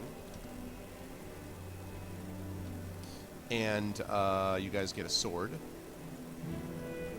But that's all you got is a sword. You got your loincloth, you got your sword, but nothing else. Without a backpack, food, or armor, you feel ill-prepared for the coming ordeal, but at least you have this fine sword and a leather pouch at your belt. So you have that and a leather pouch.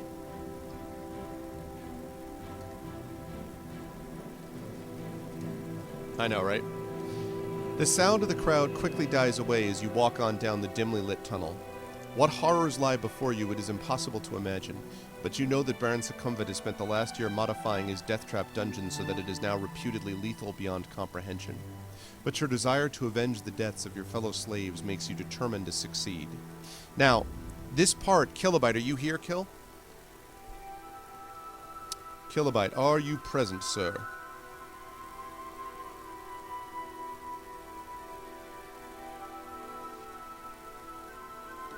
And the reason is I need our mapper.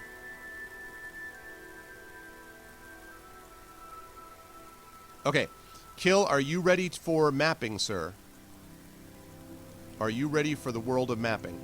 Because I think the time has come. I know, right, Demiser? Well, because they want you to be able to survive it. You know, it's supposed to be fiendishly clever.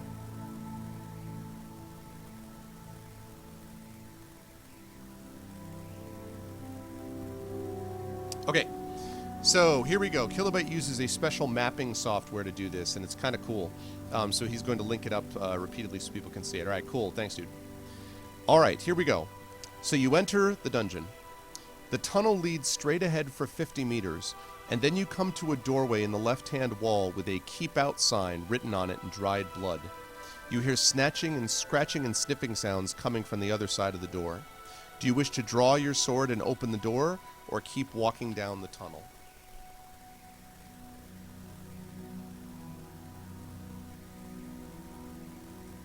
Oh, really, Lego? That's awesome, dude.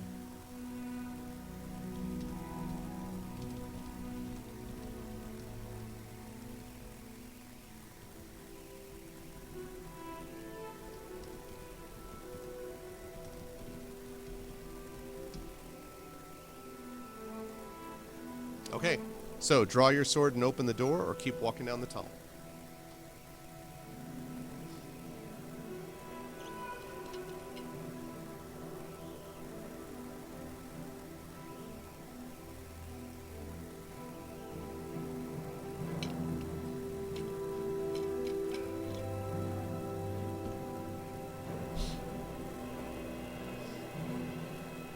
You guys actually handled that arena really well. Every step along the way that something bad could have happened, you guys managed it, so you did a good job there. There were a couple of dicey moments. That moment where you were testing your luck to see if you were gonna, like, when you were fighting the blind fight or whatever, if you had been unlucky, the guy's spiked ball would have hit you in the head, and that would have been that. So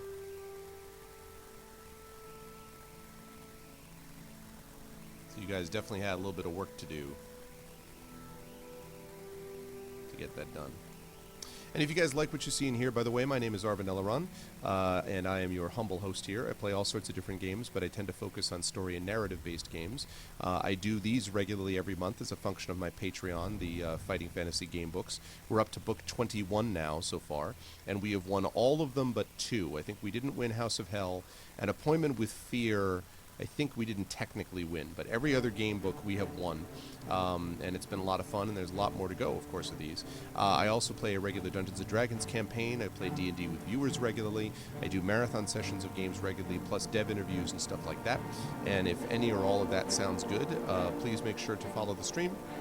Please check out the Steam group with Steam Group, the YouTube with YouTube, and please make sure to support the Patreon. Tonight is the last night to support it if you want to get stuff for this coming month.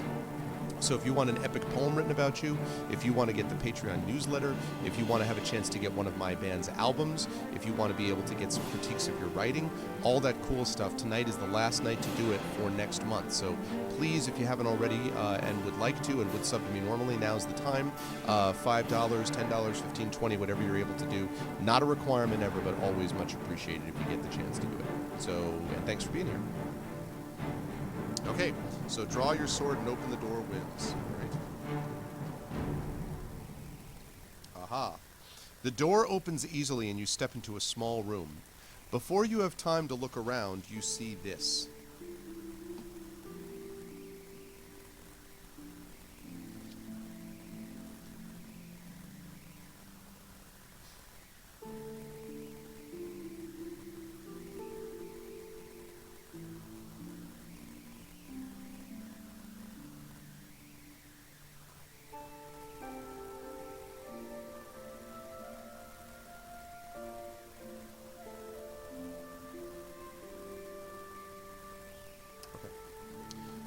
you see this?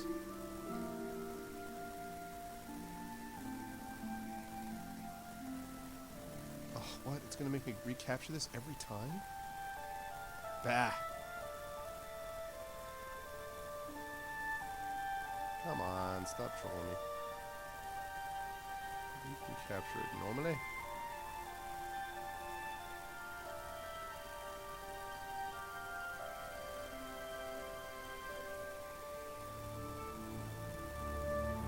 There we go. That's what you see.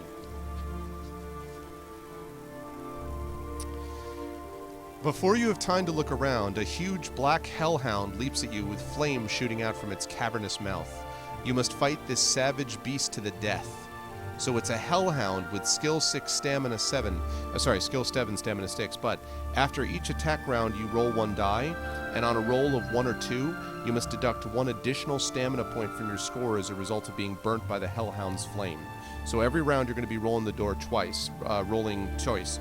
First will be just your normal skill roll. The second you'll roll 1 die, and if you roll a 1 or 2, you lose a stamina point, regardless of whether you won or lost that round of combat because of his fiery breath.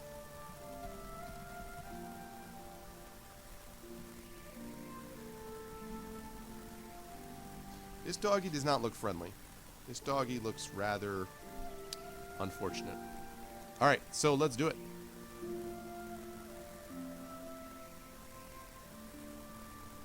Yeah, bad dog, bad. Exactly. Exactly.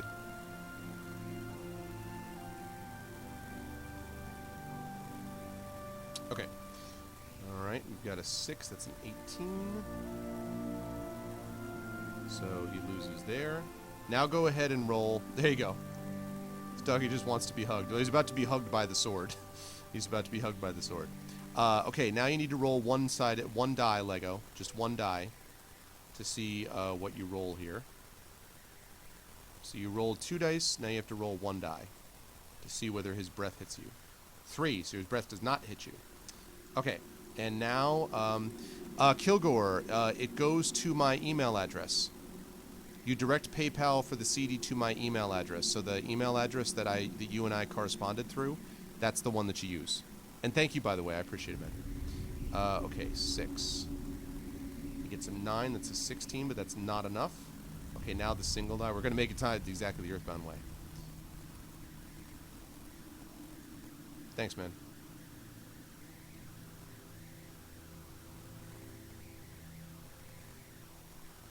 There it is. Awesome. Okay. And a 5. Okay, so that's fine. So you're good there. And now an 11. He obviously loses there. He drops to the ground. 1 more 6-sided die, Lego, to see if you got hit by his last bit of flaming breath. And a 2, so you did get hit. So you're down to 18 stamina. Pretty good, though, I would say, on the whole. You guys handled that guy pretty well. That's what happens when you have a 12 skill. Okay. So. The room is empty apart from a pile of straw and old bones in the far corner. Do you wish to rummage through the straw or leave the room and walk down the tunnel?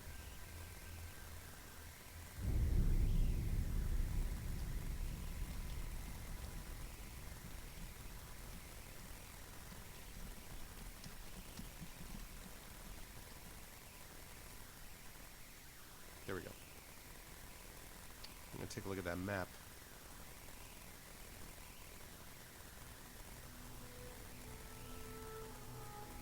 Yep, so far so good on that map, Kale. Looks good.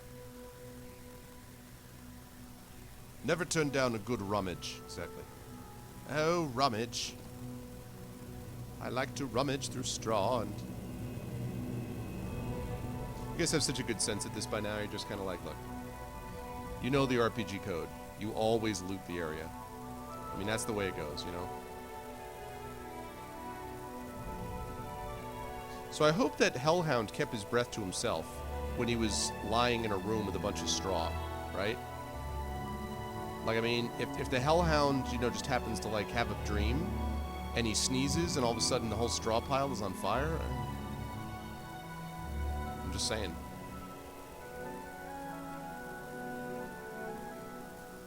Stranger things have happened, you know?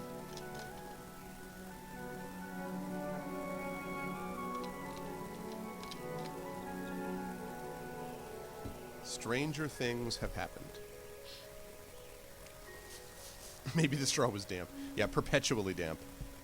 There's always damp straw.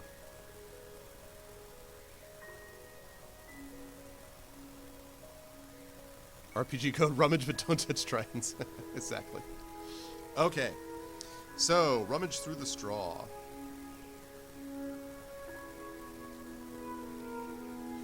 You find a gold ring lying on the stone floor under the straw.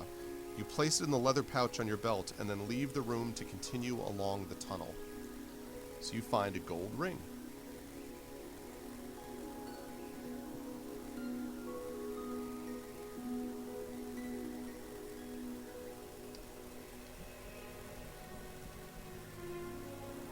I almost said gold RNG. You find gold RNG. Okay. Alright. The tunnel soon comes to an end, my precious. This tunnel soon comes to an end at a T-junction. Shiny. Do you wish to head left or do you wish to head right? So you come to a T-junction. Will you head left or will you head right?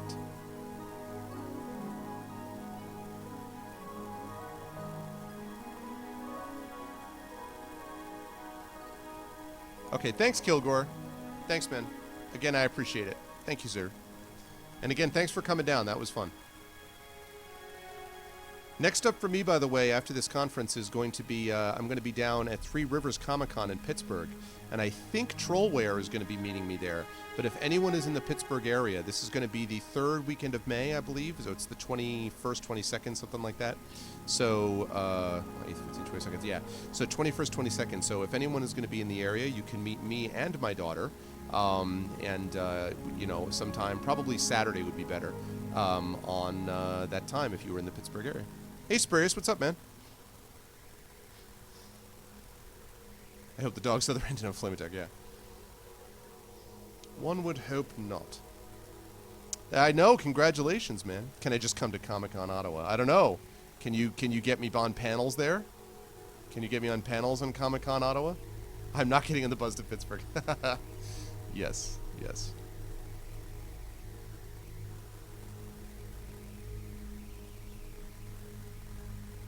Oh, I'm sorry. I never put up a, sorry, I never put up a poll.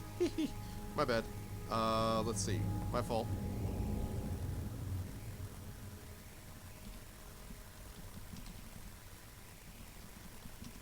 So this is at a T-junction. Sorry about that. And here's the poll. Head left or head right? Yeah, I know. You had to do that whole move thing while Kilgore got to hang out. Connections, I don't have those. Whatever, you're a good paying customer. You just tell them, listen, I'm a good paying customer and I demand ARV. And they'll be like, who? And you'll be like, ARV. And they'll be like, who? And they'll be like, here. And you'll give them like my stuff about Icarus. And they'll be like, oh. And you'll be like, he's been to a bunch of Comic-Cons. You'll be like, oh, all right. That's how this goes down.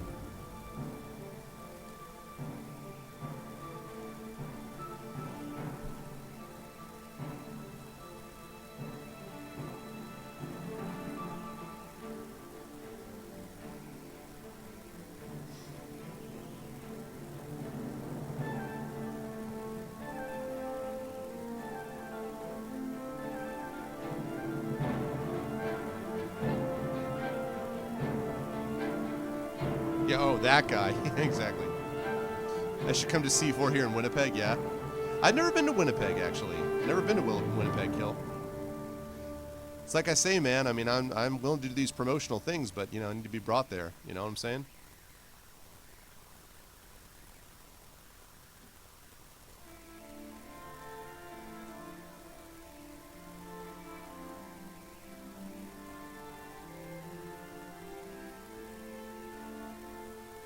All right, close one, close one. You've been to Winnipeg, yeah? Okay, so we're heading left. We're heading left at the T-junction, Kilobyte. Left at the T-junction. After 30 meters, you notice that the ceiling has about 20 spears pointing down from holes in the rock. You look on the ground for a tripwire which may trigger them, but you do not see one. Do you wish to walk on, or retrace your steps and walk back past the T-junction?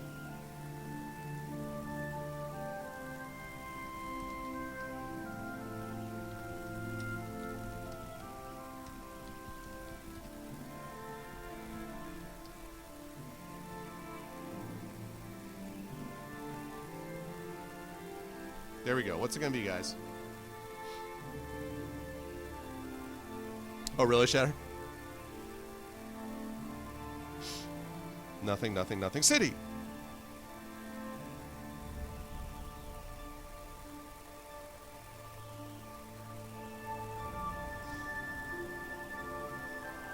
Yeah, I was talking about that with Kilgore today when Kilgore was just like, when I was like, man, like, you took a 4-hour bus ride? And he was like, yeah, you know, it's Canada, we're used to it. And I'm like, if I took a 4-hour ride, like, up in the Northeast where I'm from, I could get through, like, 4 states in 4 hours, you know? And for Canada, it's just like, yeah, just keep on driving. Actually, where I am in Markham is about an hour and 20 minutes from the American border. And then you're basically in, you know, northwest, pretty close to Niagara Falls. You cross over there, and then you're through Buffalo, and then on you go through the rest of New York. It's about a 7-hour, 20-minute drive, roughly speaking. Although Sunday I can take it a little more easy. I had to kind of book it on the way up on Friday, but I'll be able to take a little more easy, take a couple more breaks. So I should be back late on Sunday, probably like 10 o'clock or so, I'm guessing, maybe 11, and then should have enough time to get some sleep. I know, it's true, Shatter. I just don't have the money or the time, man. I've already got like 11 conventions this year. So, because after this I've got Three Rivers Comic Con, I've got Origins in Columbus in June, assuming the baby doesn't interfere with that. Then I've got ReaderCon in Boston in July. I've got Gen Con in Indianapolis in August. I've got WorldCon in St. Louis, Missouri. In Kansas City, Missouri in August. In September, I have Dragon Con. I definitely have Dragon Con in Atlanta, and I might have New York City Comic Con, depending. I don't know. That doesn't count because that's local. And then I've got World Fantasy, which is in late October, early November. So, a lot of stuff. Oh yeah, you're upstate New York. Where are you, Haggis? Most places in Canada are within an hour from the border. Is that true? You mean most places where people live. That's what you mean. You've taken a Grand of Michigan to Kentucky. TwitchCon? Oh, yeah, Shatter. That's good, man. I like it.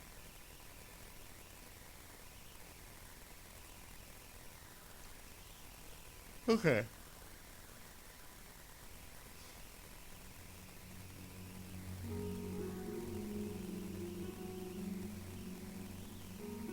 Oh, Binghamton. Oh, okay. Yep, it really is. Okay. In the distance, you hear the sound of running water, and soon the tunnel ends at the edge of a pit. A rope bridge straddles the pit, and beyond it, the tunnel continues straight on, and you see this picture there.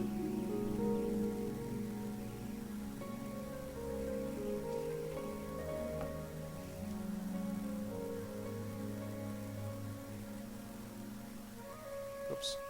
There we go. That's what you see. There is a wooden box tied to the bridge and a sign above it which reads, "Pay gold to cross." A rope hangs down from the bridge. Peering down into the gloom of the pit, you can just make out a fast-flowing river far below.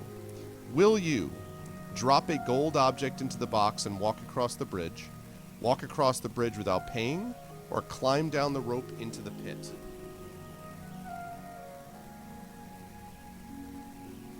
So, will you...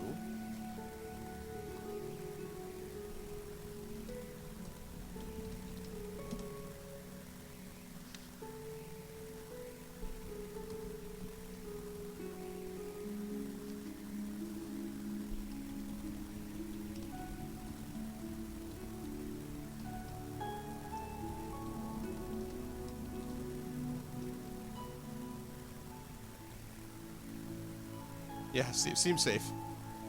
Alright, what's it going to be? Drop a gold object into the box and cross. Walk across the bridge without paying. Or climb down the rope into the pit.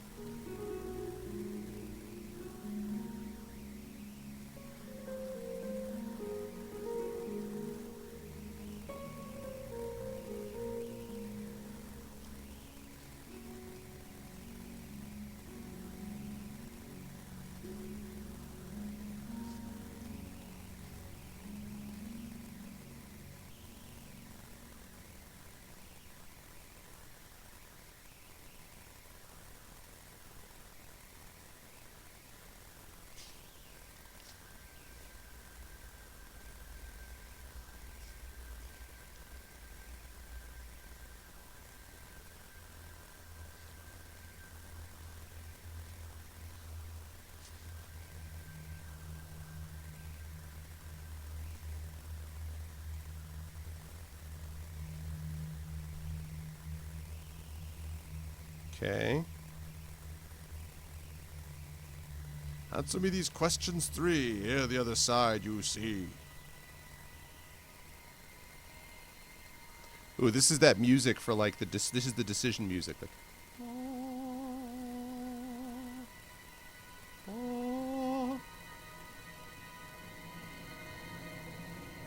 okay. 8 votes overall. Okay. So, you drop the gold ring into the box and step warily onto the rope bridge.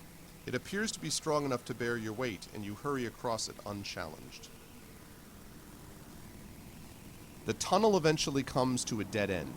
There is a stone tablet set in the end wall with a small circular hole in its center. Around the hole are etched the words, 1 is on, and 2 is gone. So the words are etched, 1 is on, and 2 is gone. Do you wish to reach into the circular hole, or retrace your steps back over the bridge and walk beyond the T-junction?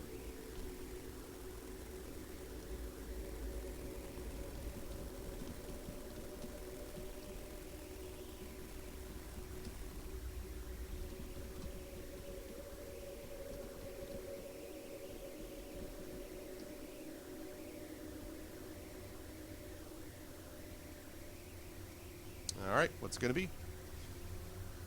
What would you guys like?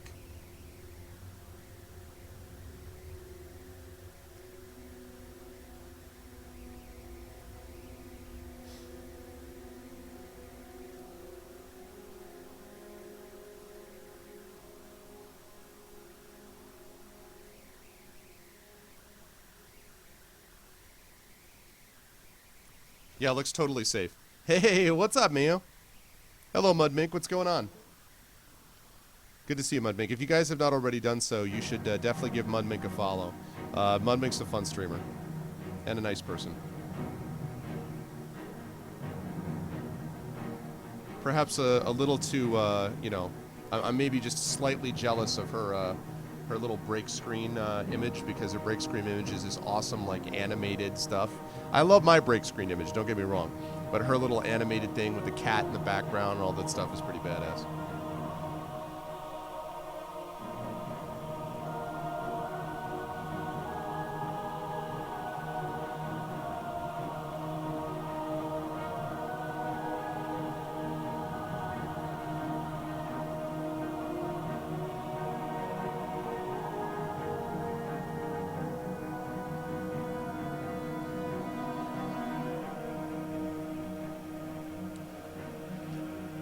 Actually, Mayo, this is just like Dark Souls, except much slower. Let's see, how late am I streaming tonight? Well, probably, I still have to pack, because I'm leaving tomorrow, and I do have a panel tomorrow. So probably another 35 minutes, roughly. A little over a half hour, basically. I want to close up shop around 1:30, so... okay, reach into the circular hole it is. Okay, here we go. So, slowly you reach further into the hole. It's about 7 hours and 20 minutes, Lego. Slowly you reach further into the hole until your fingers touch 2 buttons, one with the number 1 stamped into it, and the other bearing the number 2. Do you wish to press button number 1, or do you wish to press button number 2? Yep, about 7 hours, 20 minutes.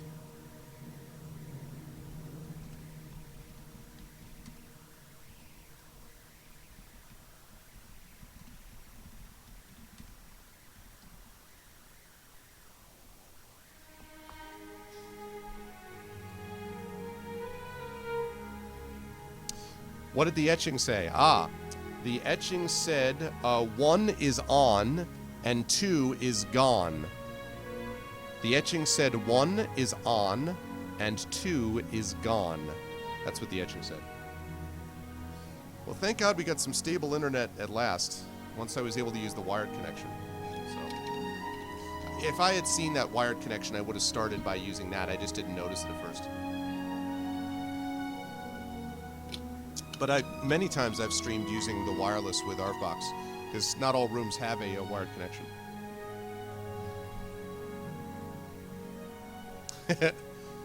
Two must mean your handgun. Well, you know what I was thinking, Nightwolf, was the, keep your hand on. You know what I was thinking was, you know that scene from Dune? If you've seen the movie or read the book, the scene from Dune where the guy has to put his fingers in the box? That's what I'm thinking about.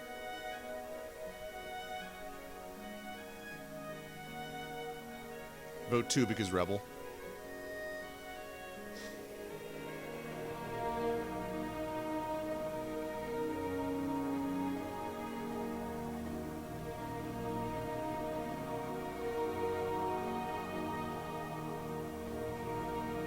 Yeah, Benny Gesserit, yeah.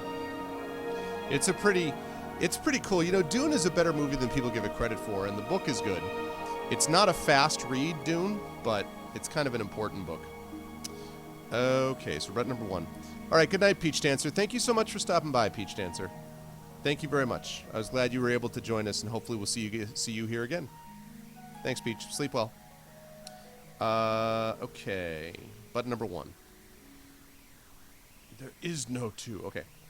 As soon as you press the button, a large stone slab in the left-hand wall of the tunnel pivots open. You step through the gap and find yourself in another tunnel. You soon come to a door in the right-hand wall which has an old broom nailed to it. Do you wish to open the door or carry on down the tunnel? I never actually saw the miniseries. Yeah, absolutely. Same, Peach. I hope so.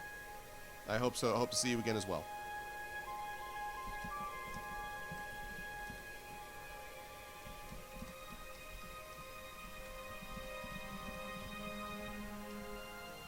A broom. A sweeping broom.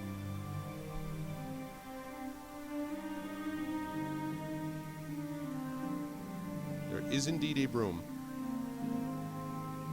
The miniseries is more... Well, you know, the book is hard to condense. The book is not easy to condense into a 2-hour movie, honestly, or whatever that was, 2.5 hours. It's a long book, you know, and it's a dense book. So it's not the kind of thing that would... It would almost be more well-suited for the miniseries, and there's a lot of things like that. Same thing with Game of Thrones. You can't turn Game of Thrones into a single movie. You know, it fits the TV series model. Maybe there's a witch in there. Exactly. What happened if you press 2? No, I don't want to say that, Jedi. I don't want to spoil it. It's the janitor's closet. Who knows what's in there? Oh god, the Russian roulette show? Yeah. Yeah.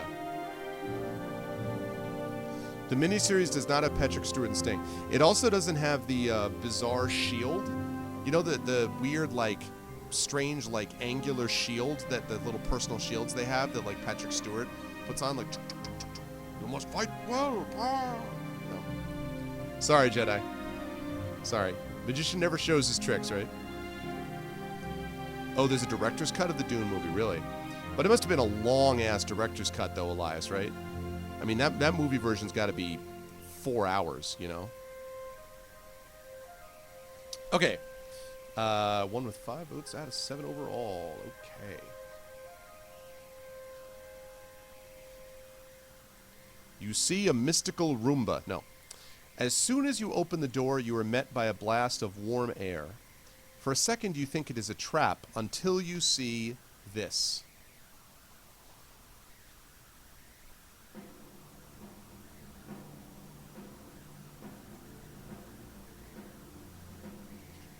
You see this. You think it's a trap until you see a huge fire burning under a simmering cauldron in the center of the small room. An old woman is dropping rats, slugs, maggots, and centipedes into the cauldron and appears to be enjoying herself. Do you wish to enter the room or close the door and continue along the tunnel? Yep. Called it. Oh, yeah.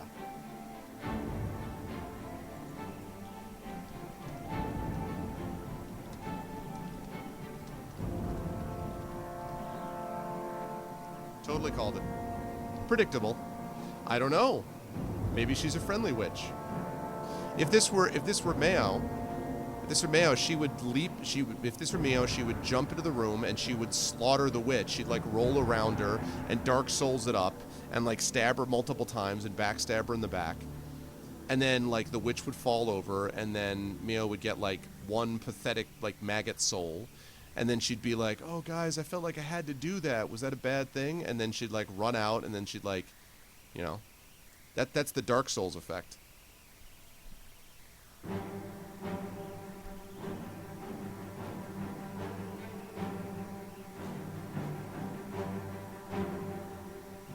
She's making snackies.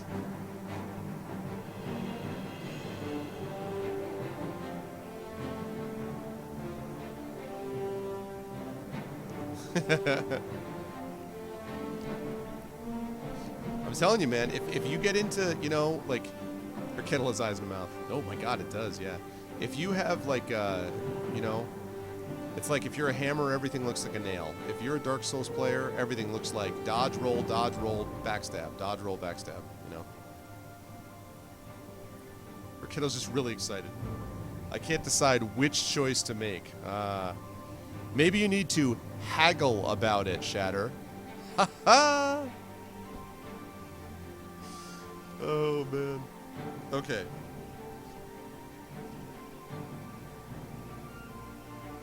The old crone looks up, cackles an evil laugh, and then throws some dust on the floor. A cloud of smoke rises up, and the old witch vanishes. Suddenly there is movement above you, and you have just enough time to draw your sword as 2 vampire bats swoop down to attack. You must fight the bats one at a time. However, while you are fighting the first vampire bat, the second will cling to your back and suck blood from your neck. Lose 1 additional stamina point during every attack round with the first vampire bat. Now that's the bad news. The good news is that these guys are not that difficult.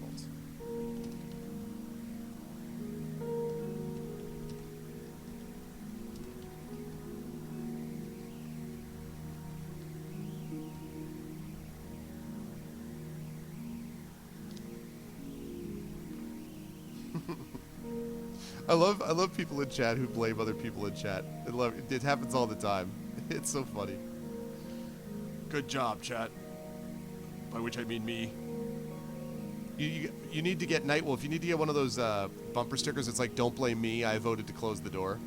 You know. Have fun killing these bats. Okay. Have fun, Mia. See you soon.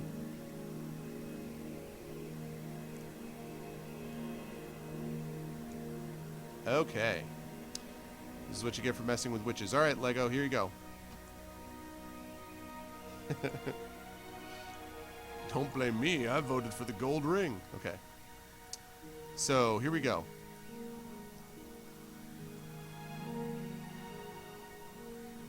Those vampire bats, though. Onk if you love ISIS. That's awesome, Kill. That's awesome.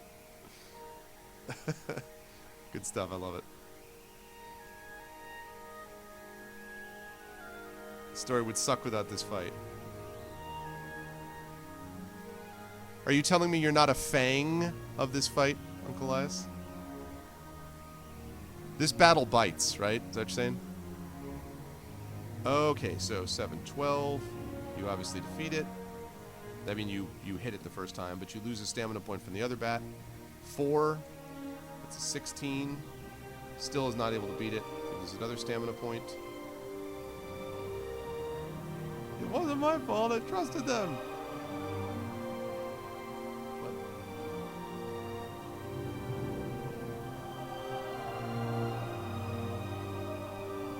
Yeah, I had to try to wing it. You know what I'm saying?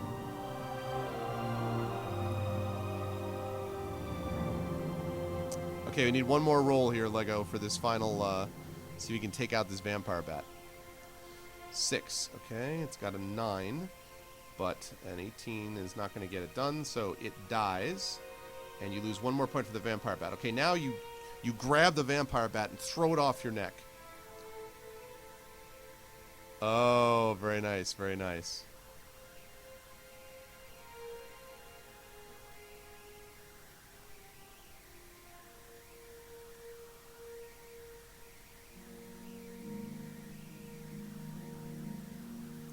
I don't know how you could do that to your own flesh and blood. This fight will be an easy win. These puns suck. You guys need to stop teething me. Okay, 7, that's not going to be enough. And 6. 8 is not going to get it done. Okay, so you actually managed to defeat them without too much difficulty. You do lose a couple of stamina points, though. You decide to add your own ingredients to the witch's brew by dropping the vampire bats into the cauldron in hope of poisoning her. You look around the room and find a polished wooden box with a face carved into it, a face which you recognize. It is the face of the dwarf who entered the dungeon before you. You also find a small phial of red dust hidden inside an old book. Nah, these puns are fine, I like it. Will you just drink them in? It's good stuff. Now, will you open the wooden box, throw some dust on the floor, put the phial in your belt pouch, or leave the room and continue along the corridor? Driving me batty. So, will you?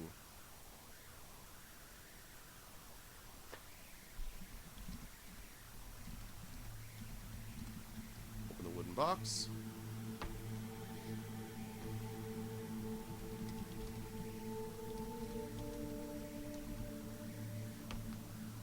Goes to the floor.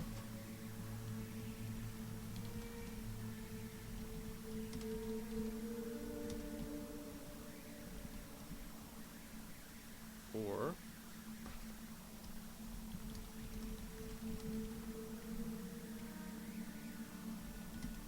I'm just having a flap. I was just taking a flyer on it, you know?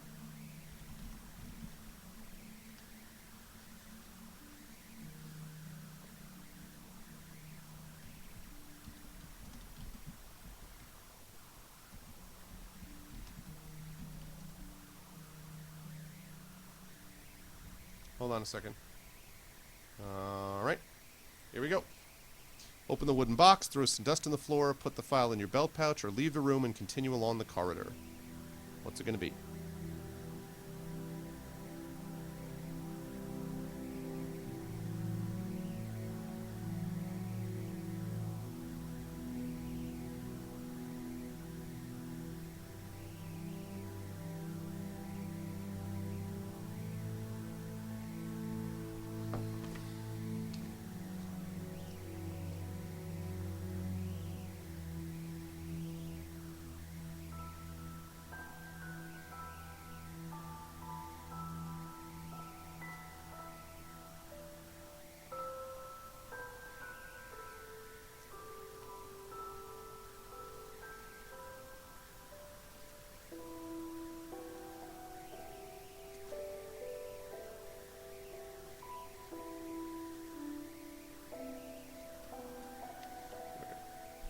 These puns are top flight. Yeah, you can bank on that.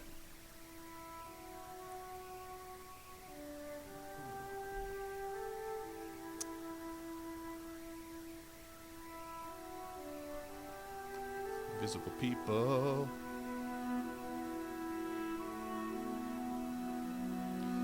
Okay.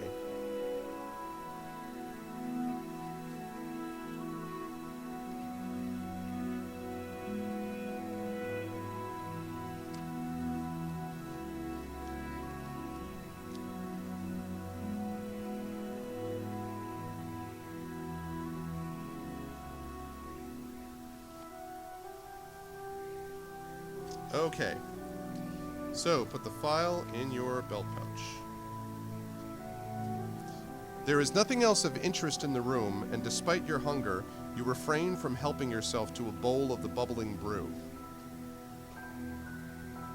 Okay, so...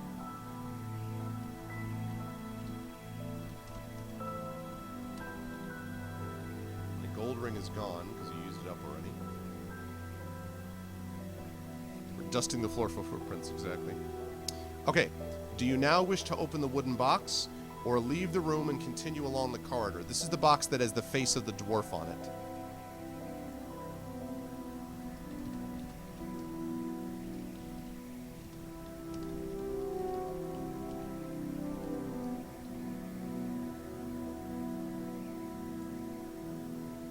Music is awesome.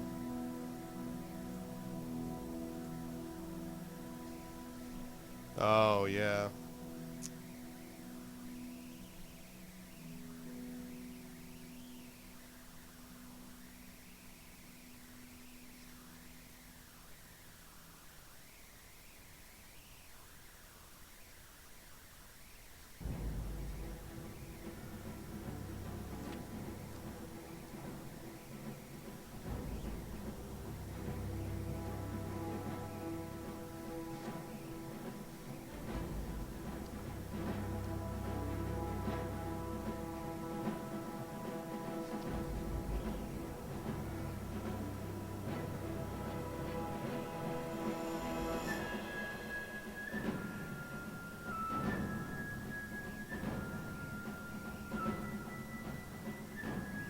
What's in the box?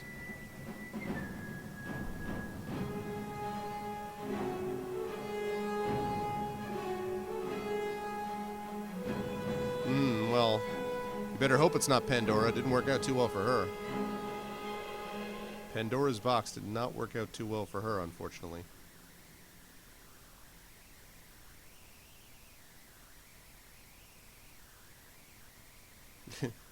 Step 1, cut a hole in the box. 2, put your junk in that box.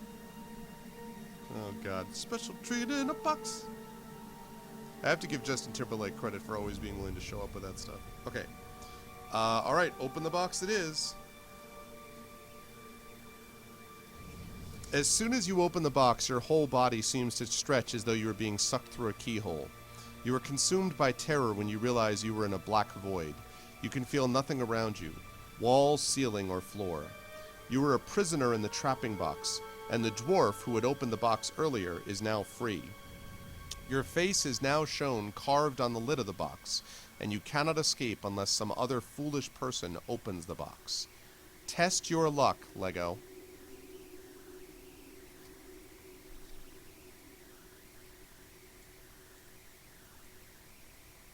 It's your face in this box. Yeah. It's your face in this box. Yeah. It's your face in this box. Yeah.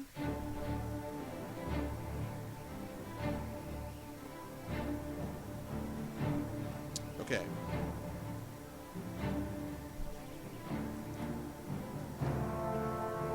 It's true, yeah. It's true, Jedi. Okay. Fortunately for you, your nightmare ends when another of the contestants enters the witch's room and opens the wooden box. Light fills your eyes and your body feels as though it is expanding. You find yourself standing in a very small, empty room. There is a lever in the wall which can be pushed up or pulled down. Do you wish to push the lever up or pull the lever down?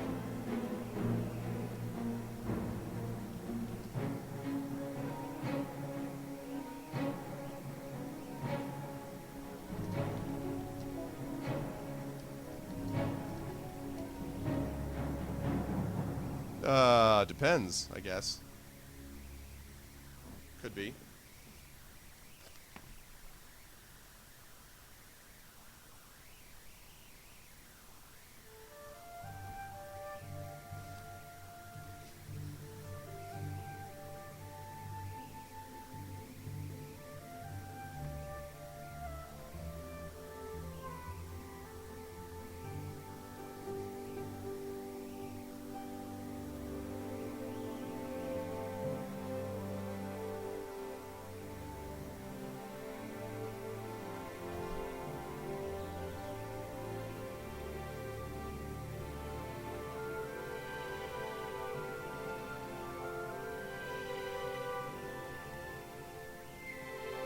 Good night, Orb. Yeah, we're wrapping up ourselves in about 10-15 minutes or so. Can we open the box again? I have a good feeling.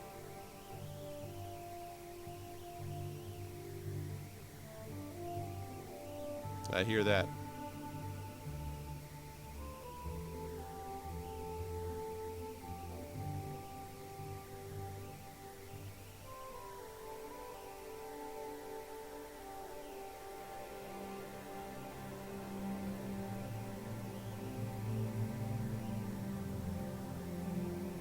Alright, last call.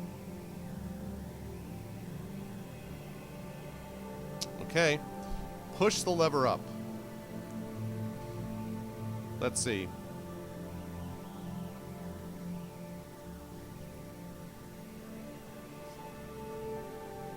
I know. Well, don't worry about a kilobyte, because we're going to resolve that problem right now. The floor of the room suddenly jolts and then starts to rise slowly upwards. It makes a continuous grating noise, and you begin to panic as the floor nears the ceiling. You are soon forced to lie down, and you try wedging your sword between the floor and ceiling. However, it snaps like a twig, and less than a minute later, you are crushed to death.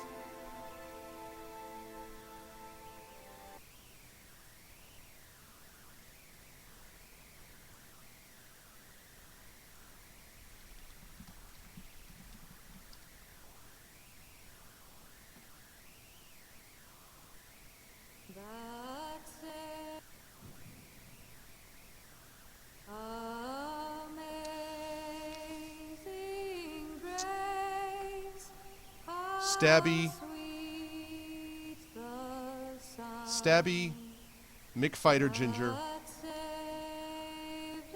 You fought well. You fought bravely. But in the end, you were simply crushed by the ceiling of a deadly trap that you never should have fallen for in the first place, because you opened a box that had your face in it. It'll be hard, but it's kind to realize that your adventure has come to an end.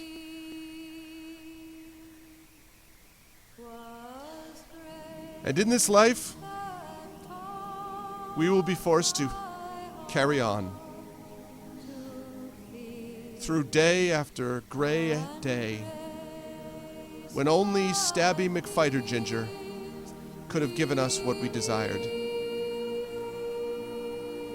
We did what we could, Stabby McFighter Ginger, but in the end, even your powerful skill and stamina were not enough to overcome opening a box and being crushed by a ceiling. We bid you Godspeed and adieu.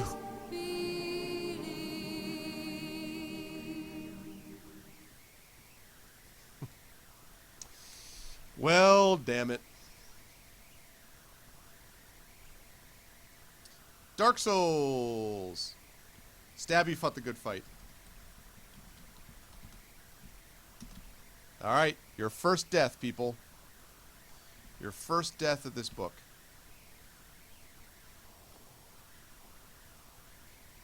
Now the good news... Gurgle McJohnnyberg, yeah, exactly. Now the good news... What?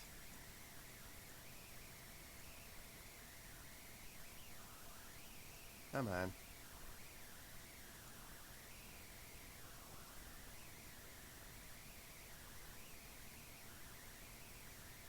Uh-oh.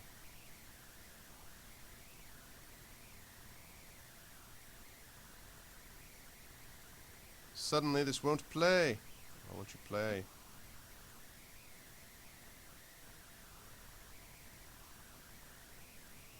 Oh boy. Alright, well, I'm not going to fiddle with it now.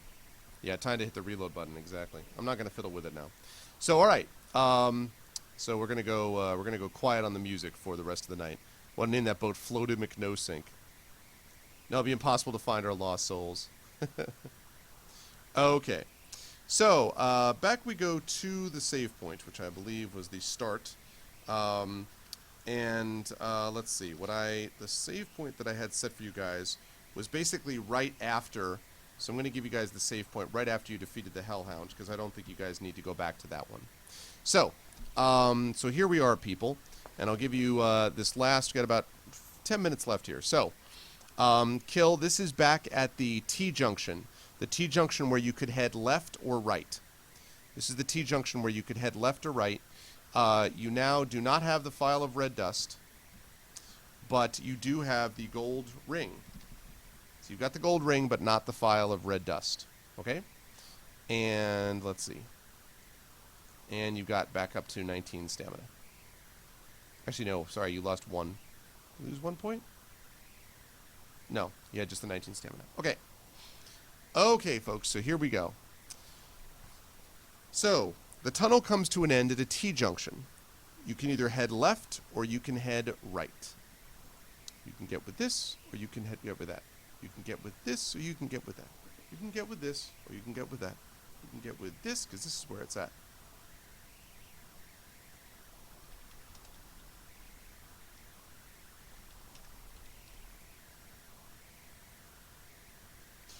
Yeah, thank you. Yep, that's right, 10 luck. Yep. Good call, good call. 10 luck.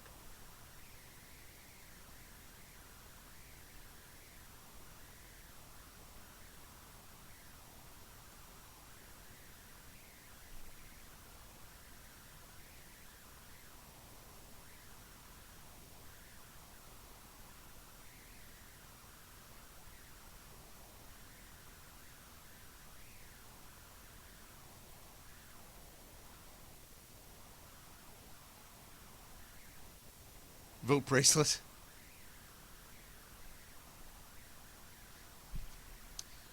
Vote bracelet.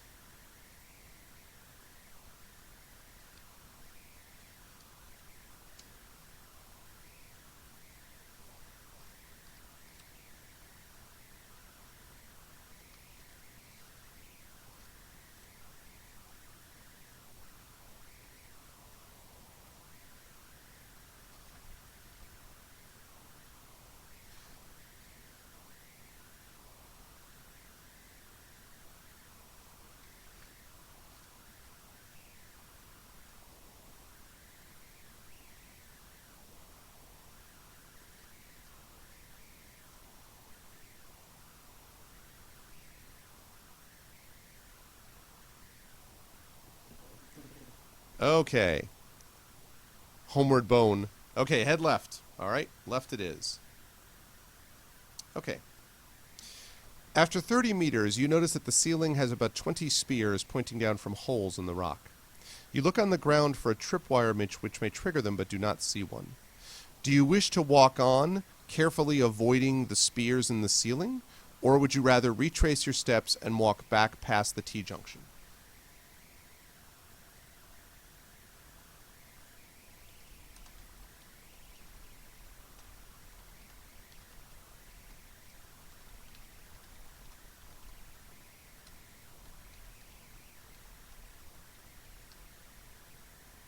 Alrighty, vote Estus Flask. Nice. Alright, walk on, carefully avoiding the spears, or retrace the steps and go past the T-junction.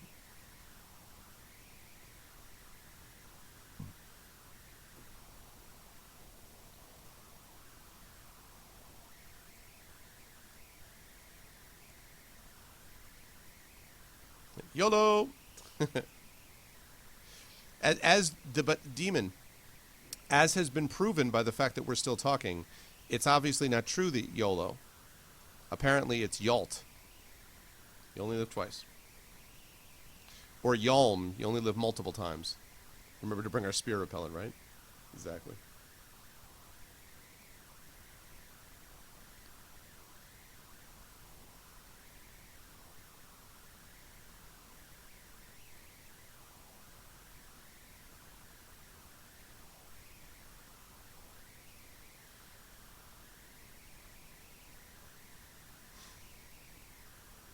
I sense a lack of concern on your part, Wolf Boy. You're like, oh, just reload it. It's alright. Just reload it. We're good. I'm looking forward to that next eulogy. Can't wait to hear that Amazing Grace again. You only live twice.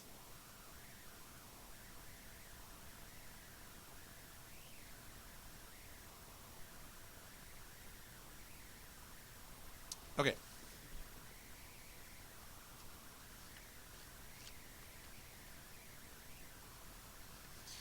Pressing yourself against the tunnel wall, you step slowly and carefully under the spears.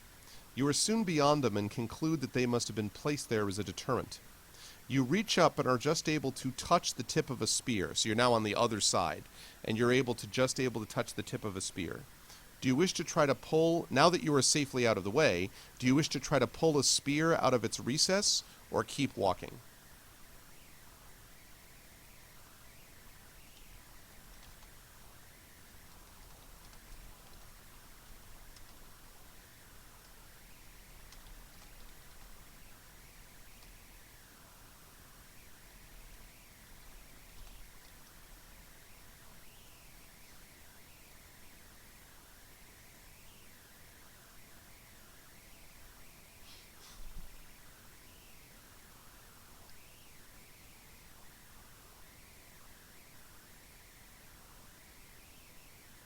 I'm sensing people pretty confident about this spear thing.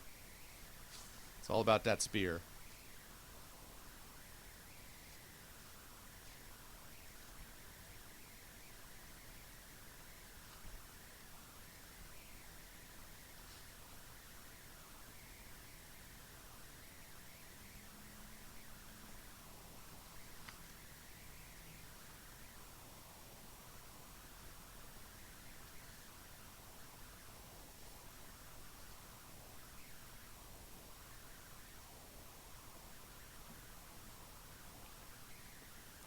True. It's a good point. Plus, it'd just be awesome to have a spear, right? I think we can all agree with that.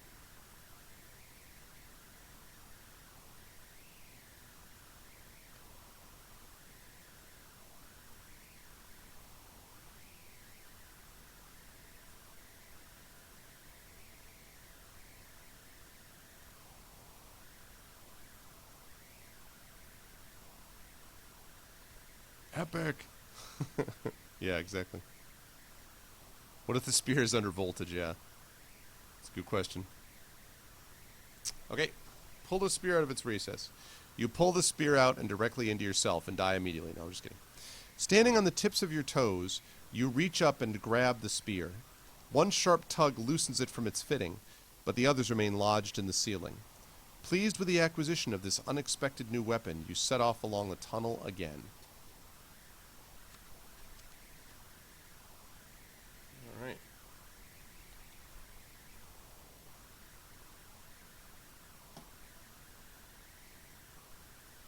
That two spears have a reach rating of 2. Exactly. Exactly. Okay. All right. Last entry, I think, guys, or one of the last entries, probably. Ahead, you see the tunnel bend sharply to the right, but you do not see a crossbow mounted on the dark wall pointing straight at you. Roll 1 die, please, Lego. And the question is whether you're going to roll 1 to 4 or 5 and a 6. So roll 1 die, and please tell me what you roll.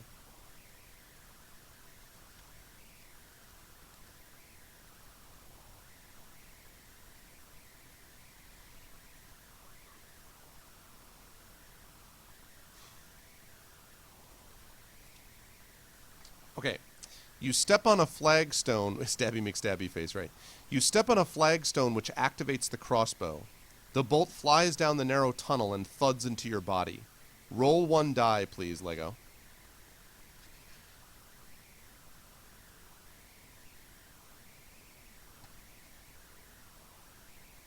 You're like, cool. Hey, what's up from the Hollow? How you been, man? What's up, Hollow? What's going on, dude?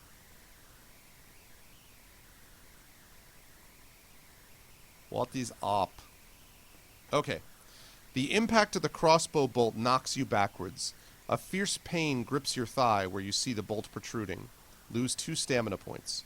Gritting your teeth, you pull the bolt from your thigh and bandage the wound as best you can.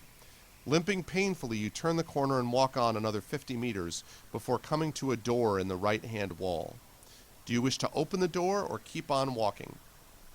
Oh, cool, Hollow, cool. Yeah, I'm going to be stopping here in just a minute as well. Okay, so...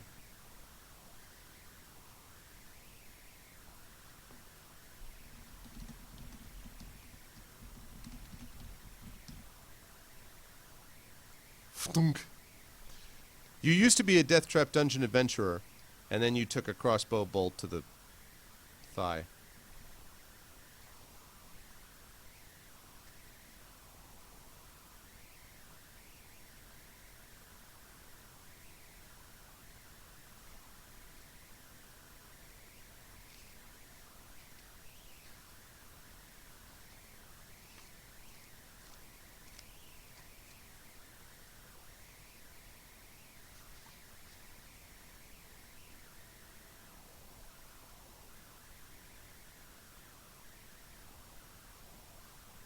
Okay.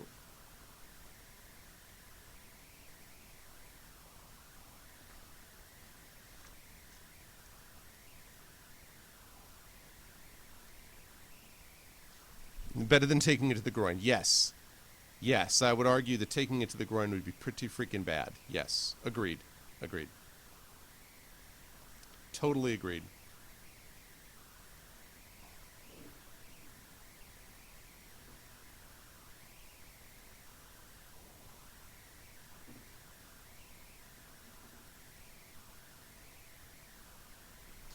The door is on the right.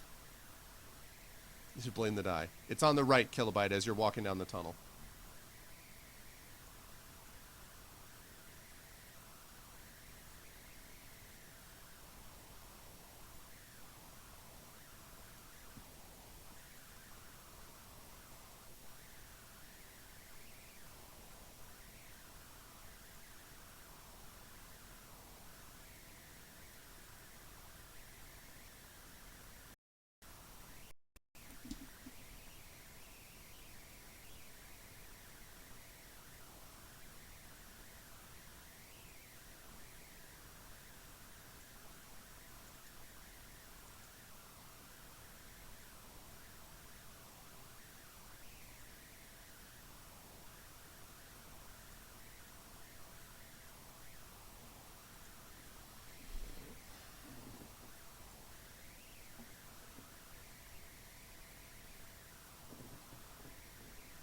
Okay, open the door it is. All right.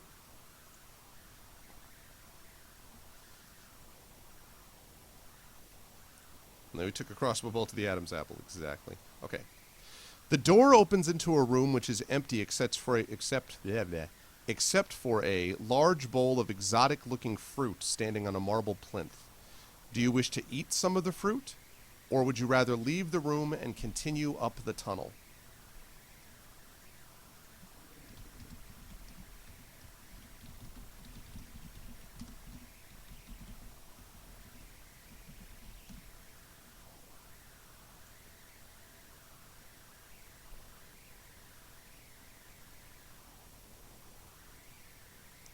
Wolf Boy's all about that fruit.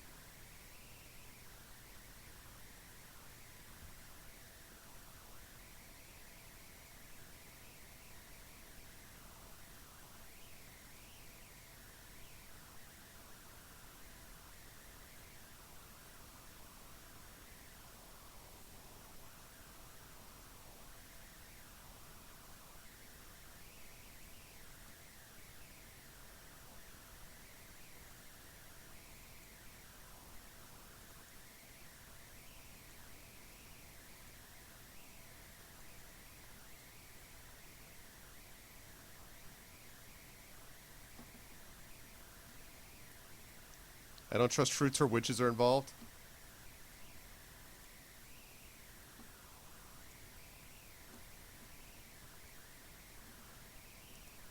Yeah, very cool. And also, Kill, do me a favor and maybe send me, if you wouldn't mind after this is done, just like Twitch messaging me the map link.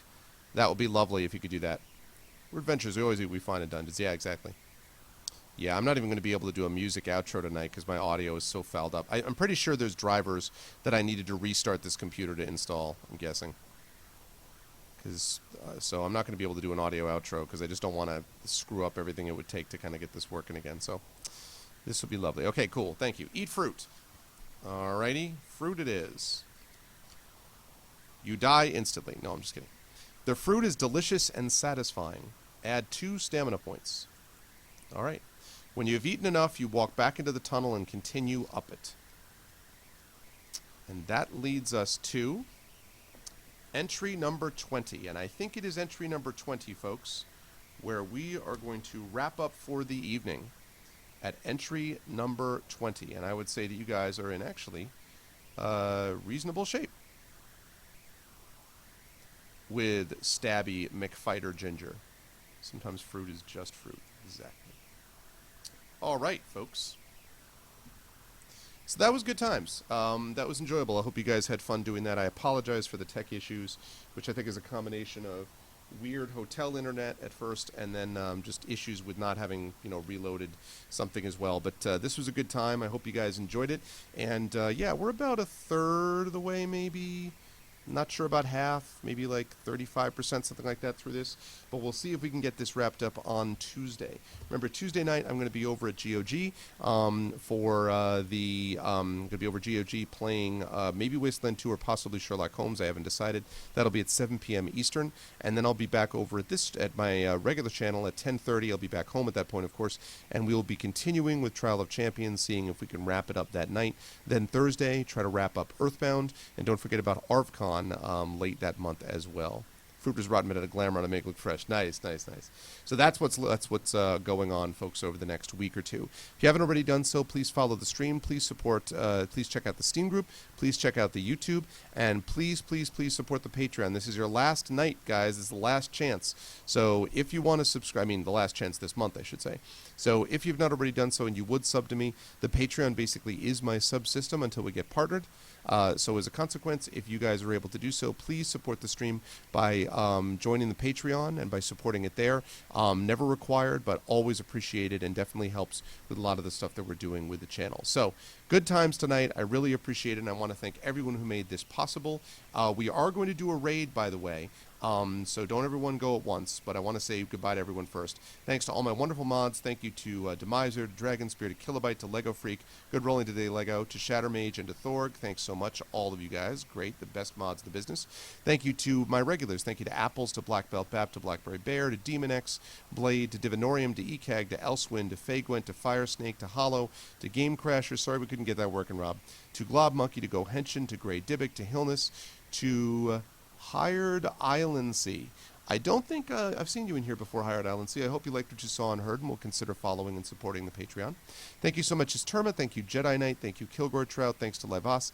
Thanks to Lance the Gamer. Hope you liked what you saw, Lance. Thank you to Mercurius. Thank you to Mano. Thank you to Nonstop. To Nightwolf. Thank you to Poltergeist Zero. Thank you to Roix. Thank you to Spurious. Thank you to the Gamer Main. Thank you to the Grows. Thank you to Thor. Thank you to Uncle Elias. Thank you to Varney. And, of course, thank you to Wolfby 1988. And with that said, we are going to head over this way. And let's see. The people that we're going to raid for tonight is going to be... Wait for it, wait for it, wait for it. Now this time, you're not going to actually... This time we're not doing the audio outro because I can't get my music working. So instead of doing that, what we're going to do this time is we're actually going to go over and we're going to do a raid. And the raid is going to consist of... me basically doing a raid message. So I'm going to do the me has landed Volcania thing. The way that we do a raid is like this, by the way. And I'm going to do that first. So I'm going to do the me has landed. As soon as you see that, as soon as you've seen that that's landed, then you are going to jump in and let that all drop like a mighty stream. So that's what we're looking at. That's what we are looking at when we have a chance to do this raid. I have to sing the outro live. I'm not sure about that.